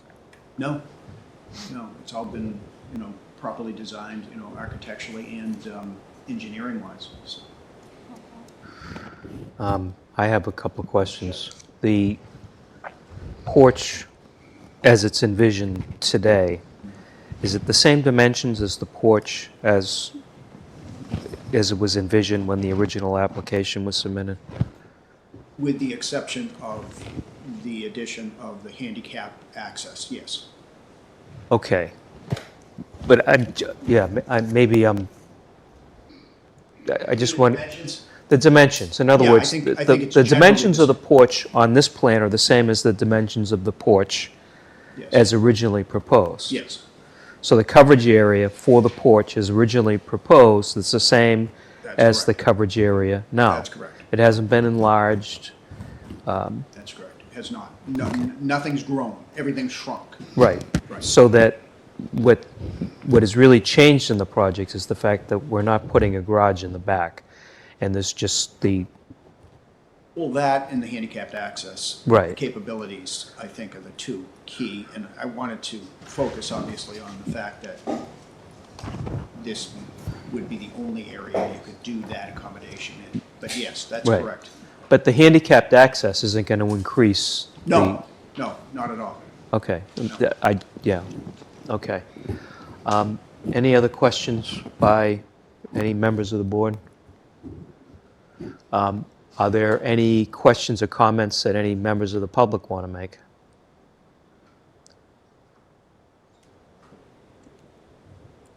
Okay. All right, so unless there are any other questions, it might be time to entertain a I'll make motion. a motion to close the hearing. Anyone second? I'll second it. Okay. Why don't we do a hand vote on this? Everyone in favor of closing the public hearing? Okay, now we get into the substance of it. As Anyone have any comments to make with regard to the project as presented? Well, just going through the, I'll give it a try. Just going through the variance standard, I did this previously, we all did this previously. I got through, as I mentioned, I got through A and B and half of C until I got to the part about without nullifying or substantially derogating the intent of the purpose of the bylaw. So I did this previously. I was able to find that it's an unusual shape. It's a corner lot. It's by, there's a pond there. It's a trapezoidal shape. There's an elevation change, so I can get through A. I think I think it's necessary to make the property more livable, so I can get to B, and with that, I can get through the whole thing without. Now that we don't have to, we're not dealing with a 6-inch setback. Okay. That's where I come down on it. Does any other member of the board want to make a comment? The only comment I would make would be, this is a problem we have when we have a house that's built prior to the adoption of any zoning requirements, and they've probably changed 3 or 4 times in the life of this house. So it makes it difficult from our standpoint to turn the clock back to fit it into when it was built and understand what was going on. Well, it was built in 1860, and what was going on is they were putting houses wherever they could fit them. Right. And it was down the street from the shovel factory, which is probably where whoever built the house was working, or, moved Whoever into it after. rented the house. Yeah. That's the problem and the challenge that's presented when we're looking at any of the properties on Pond Street or the immediately surrounding area. Whatever thought process was going on back then just doesn't apply in the 21st century. Anyone else want to say anything? No concerns. I agree with you, Ron, on that comment. It's kind of a challenge to do something. So I think this is it's limiting, and I think it's really has some public good there. I mean, I guess I'll just say this. The Category A, special circumstances relating to the soil condition, shape, or topography of the land or structure. I mean, I think it's been demonstrated because it's on a slope, it presents special problems for somebody that's trying to make the property accessible and appropriate for older people that may need assistance getting around as they get even older. A literal interpretation of the bylaw would mean that you wouldn't necessarily have that kind of structure there. And it also would prevent anyone from using the house in a manner that's appropriate in the 21st century. A literal interpretation of the provision would essentially make the property almost unusable. And at this point, especially due to the changes that have been made to the plan, it seems to me that there's not going to be, as Jeremy put it, anything substantially derogating from the intent and purposes of the bylaws. So, does anyone else have anything they want to add? Now, should we entertain a motion in connection with closing this portion of the? We closed it, so I think should we close, should we vote on something? Yeah, I mean, basically, yeah. Should we vote to close the discussion period? I'll make a motion to close the discussion. Okay, Second. all right, by hand vote. Anyone in favor of the motion? Just trying to get it. Jeremy? Jerry? Yeah, that's all right. Were you the kid in class that was always talking when No, I was the one sitting in the back not saying anything. I think our young friends back there found that kind of amusing too. All right, so should we propose some kind of a motion in connection with this project? I'll make a motion to approve it. I'll second it. Okay, by voice vote. Miriam? Yes. Tom? Yes. Yes. Yes. Yes.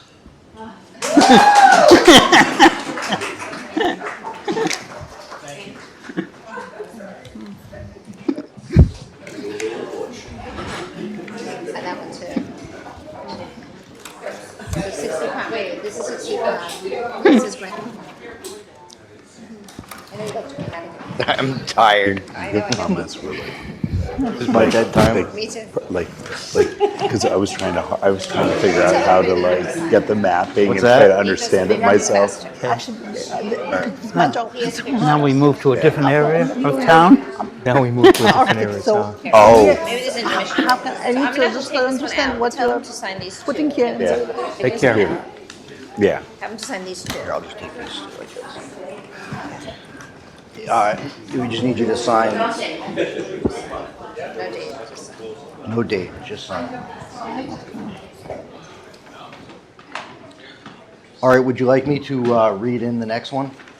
Let's make sure that the applicants are ready to go. I believe that thumbs up signifies yes. So yes, Jeremy, why don't you read this All right. into the record? All right, let's see. Town of Easton public hearing. The Board of Appeals will hold a public hearing on Tuesday, September 9th, 2025 at 6:40 p.m. at the Easton Town Hall, Colleen Corona Boardroom, 136 Elm Street, Easton, Massachusetts, on the following variance petition. That of Jacob and Jennifer Sahaki, sorry guys. For property located at 8 Joseph Road, Easton, Mass, Assessor's Map 51U, Lot 55, for a variance pursuant to Easton sign Book, this. Chapter 235, zoning section 235-54B and Appendix B, dimensional and density regulations to allow zoning relief for minimum lot requirements on a non-conforming lot to construct a mudroom and a porch. The agenda will be posted at least 48 hours in advance of the meeting. The notice is available at www.masspublicnotices.org. And in terms of comments, the planning board recommended, the Board of Health recommended, the environmental planner indicated not applicable, Water Division not applicable, Police complete, Historical Commission and Affordable Housing Trust not applicable. Okay, the floor is yours. Thank you. I'm Jen Suhaki. This is my husband, Jacob Suhaki. These are our boys, Weston and RJ. They both go to Blanche James in Easton in the 1st and 2nd grade.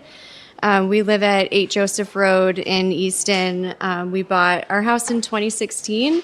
We moved to Easton specifically for the schools, has a great reputation in the area. And, great sports programs, great extracurriculars, all the things. Our house was built in 1975. It's a front-to-back split. It's at the end of a cul-de-sac in a quiet neighborhood with lots of families. When we bought our house, looking around, we knew that storage would be an issue, and we've done a lot of work to create usable space in closets and just kind of have a creative vision on how we could utilize space the best we could, but knew that the front entryway would need to become a mudroom as our family grew, and sports and school bags and snow pants and boots, and I'm sure you can imagine if you have children, all of the things that go along with having a family.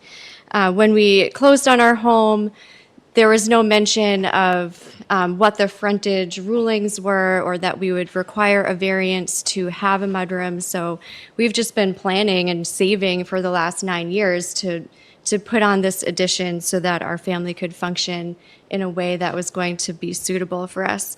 And so now that we've saved and our kids are a bit older and is school age and in all the sports and activities and things, and now that our floors are ruined from dragging dirt through the house without a buffer zone of that mudroom, we are ready and we've got plans and our neighbors are supportive. You've seen the letters from many of our neighbors. Our closest neighbor of proximity, Chris, is here tonight as well.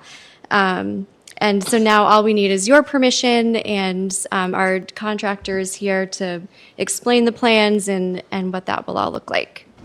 Yeah, I just want to add that we live on a cul-de-sac, and we're the only house in the cul-de-sac. And there's 5 houses on our street. And all of the neighbors and us have always really worked hard to make it a nice street, and we've all invested a lot to make our house, all of our houses really nice, so it's a nice street. And in our conversations with our neighbors over and over again, they keep saying, you know, everyone's doing an addition in our neighborhood. I think there's been 6 or 7 additions in the last 5 years. People continue to build, and houses were built in 65, 75, 1980. They're not the same. We don't live the same. We need more space. So this is exciting for us because it's just going to make our lives easier. And, so that cul-de-sac part of it, I mean, Chris is really the only one that even sees our house. And it's really a great street. We love being in Easton, and we love being in the cul-de-sac. So we appreciate you guys taking the time here. Okay. Yeah. Members of the board, my name is Anthony LaPuma. I'm the contractor. Is this ready to go, Suzanne? I can do that, or you? Nice. Whatever you say. Go with the bit. All right, we'll go with that.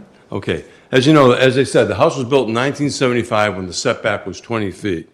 The house is exactly 20 feet off the original setback.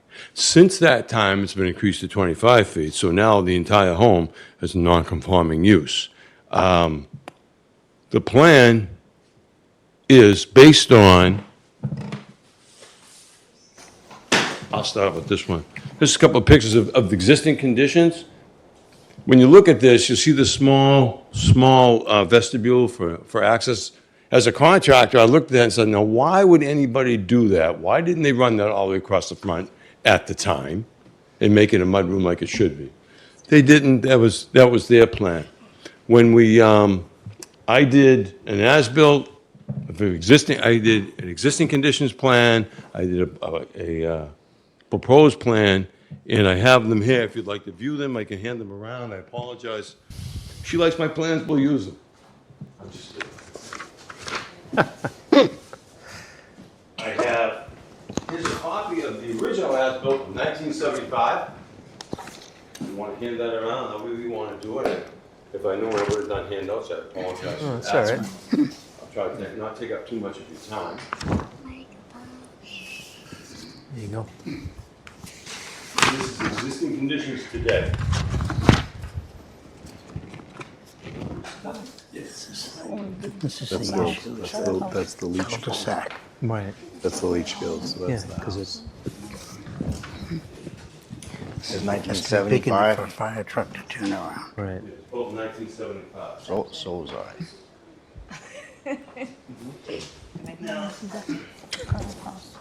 That's the current house. I'm older than it though. I blew this up I'm because it's February. really tough to see with the original scale. 6 months older. Okay? If it's in red, it's new. If it's in black, it's existing.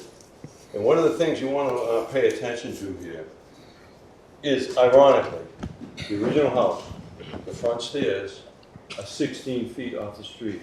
They are closer to the way than the proposed project. Project, according to is over 18 feet at its tightest point, and that's a stoop that ties into the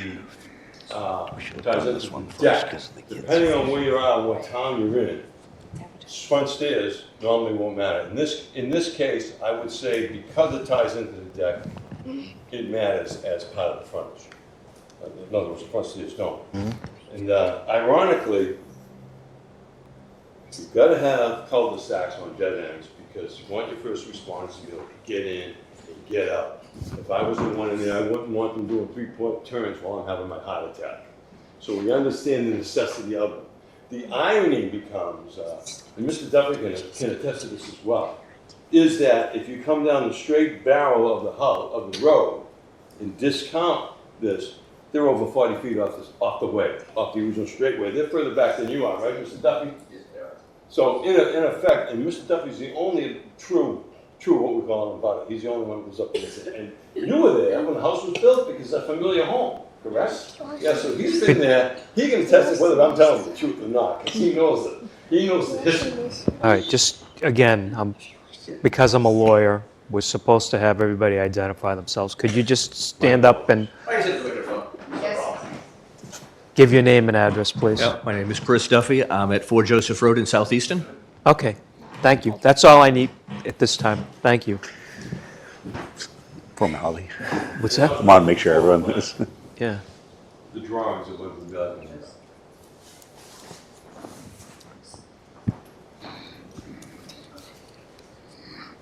It's a single step off the deck onto the driveway. It's a double step off the front stairs. Okay.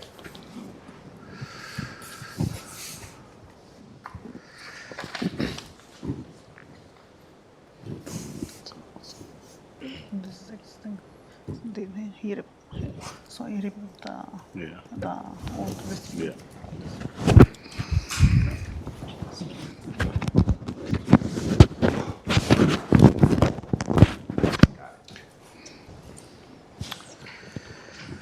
Okay. I don't want to belabor the point or take up any more of your time than needs to be taken No, up. That's we're really here for you and your clients, so it's, you were very patient with the other hearing, so you take as much time as you think you need. You guys got the patience, not me. I couldn't do it. Okay. Does anybody from the board have any questions they'd like to ask? I don't have any questions. I think this is very similar to the last one that was in front of us, where we're kind of trying to figure out like the current standard versus the old standard, which I don't want to agree that the house was built when I was born, but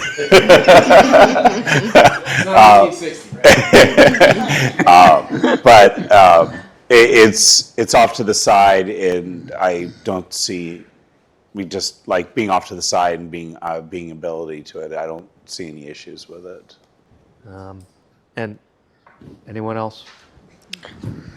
So Just for the record, I, in doing the research, drove by and got to look at the house, and you go back. It was a simple box when it was built. The front to back split was common that era. And then it looks like there was an addition on the right, and then they saved money by not squaring it off, and basically now all you want to do is square it off, and That's it. Yeah. You just want to square it off. It's not even adding to the house. You just square it off. and you've got a huge lot, and if they had made the street 100 feet more with the cul-de-sac, we wouldn't have a problem. So the bottom line, anyone else before I? The bottom line is that the front setback is already non-conforming because of the change in the zoning. It was conforming at the time the house was built. Correct.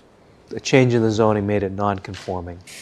And what you're now proposing is an addition for a mudroom and a porch that would reduce the setback from 20 feet to 18 feet 8 inches. Correct. So it's 1 feet 2 inches is what we're talking about here. Correct. Thank you. That's probably stating the obvious, but that's fine. I'll make a motion to close the public hearing. I was going to give Mr. Duffy an opportunity to. Here 2 hours, had a whole song and dance routine. I apologize.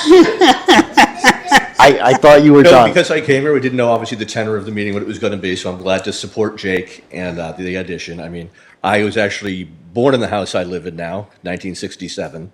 I was fortunate enough to be able to buy it from my father when he retired and raise my son here in Easton also. I'm class of '86, he was class of 2013. And so I've seen the neighborhood evolve over the years, and if you walk the neighborhood, you'll see that virtually every house in the neighborhood has some kind of addition on it. Every one of them, because they were all built a long time ago, and they've all been changed. It's going to be no different. Jake's will be another unique house in the neighborhood. Okay. And that's about it. No, thank you. Thanks, Chris. Thank you, and I apologize to you. Sorry. I'm Now, not the only one that's been now I'll jumping make the a gun motion here. to close the public hearing. Okay. I'll second it. All right, by hand vote, 5-0. So now, this is where we deliberate again. Any comments that anybody on the board wants to make? I guess we should just go through the variance standard. Obviously, it's kind of an unusual lot, being at the end of the cul-de-sac there. It seems like these guys really do need a mudroom, and I don't see how. Looking at the third element, I don't see how that there's any detriment to the public by decreasing the frontage by a foot. Anyone else want to say anything? I mean, I'll just say this. It's, in the scheme of things, a de minimis change that's being proposed, and under the circumstances, extremely reasonable. So, anyone want to make a motion? Everybody's looking at me. I'll make a motion to approve the variance. I'll second it. Okay, by voice vote, Miriam? Yes. Tom? Yes. Yes. Ron? Jeremy? Yes. Yes. Thanks, guys. Thank you. Good luck. Thank you. Good luck. Yes.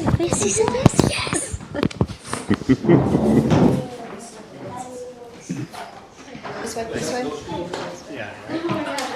So, we, now we get to the, Minutes, 2 sets of minutes. where's the agenda? Right here. Oh, here we go. Thank you. Now we get to the,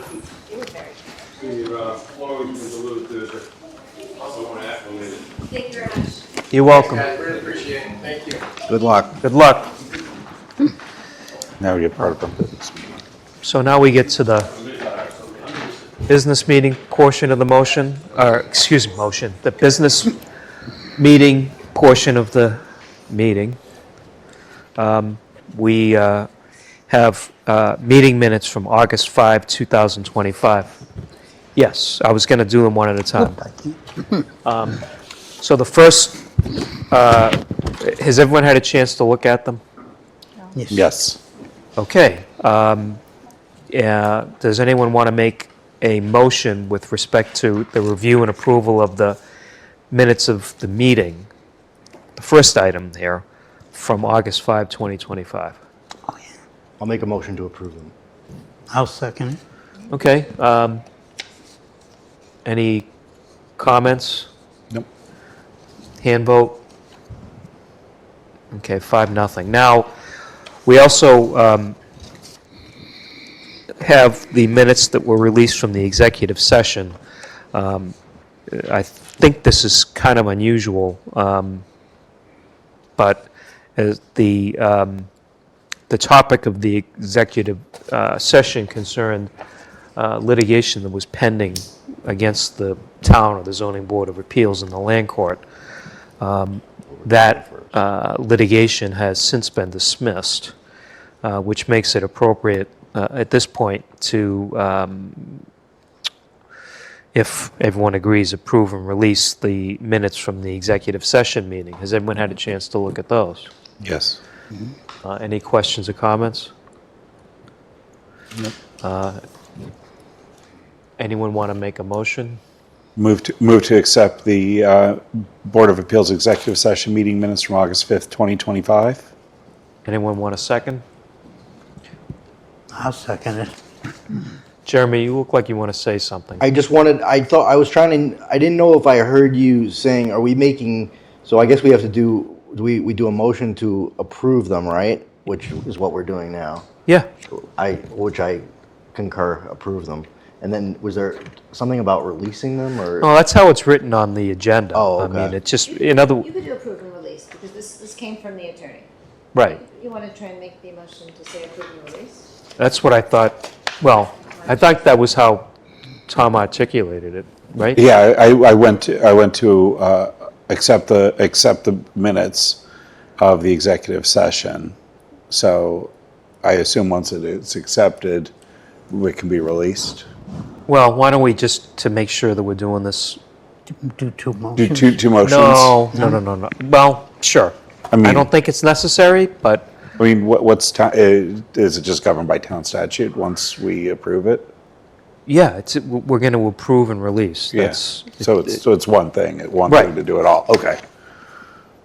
okay, that's your motion to Yeah. approve and release? Release, okay. And second, Second. Brian. by hand vote? That's 5-0. So, is there any item anyone wants to, or needs to bring up at this time? Motion to adjourn? Damn. Okay. A motion to adjourn's been presented. Second. Why don't we take a vote by hand? 5-0. So the meeting is adjourned. Thank you, everybody. Thank you, guys. Good job, everybody. Ryan will be proud.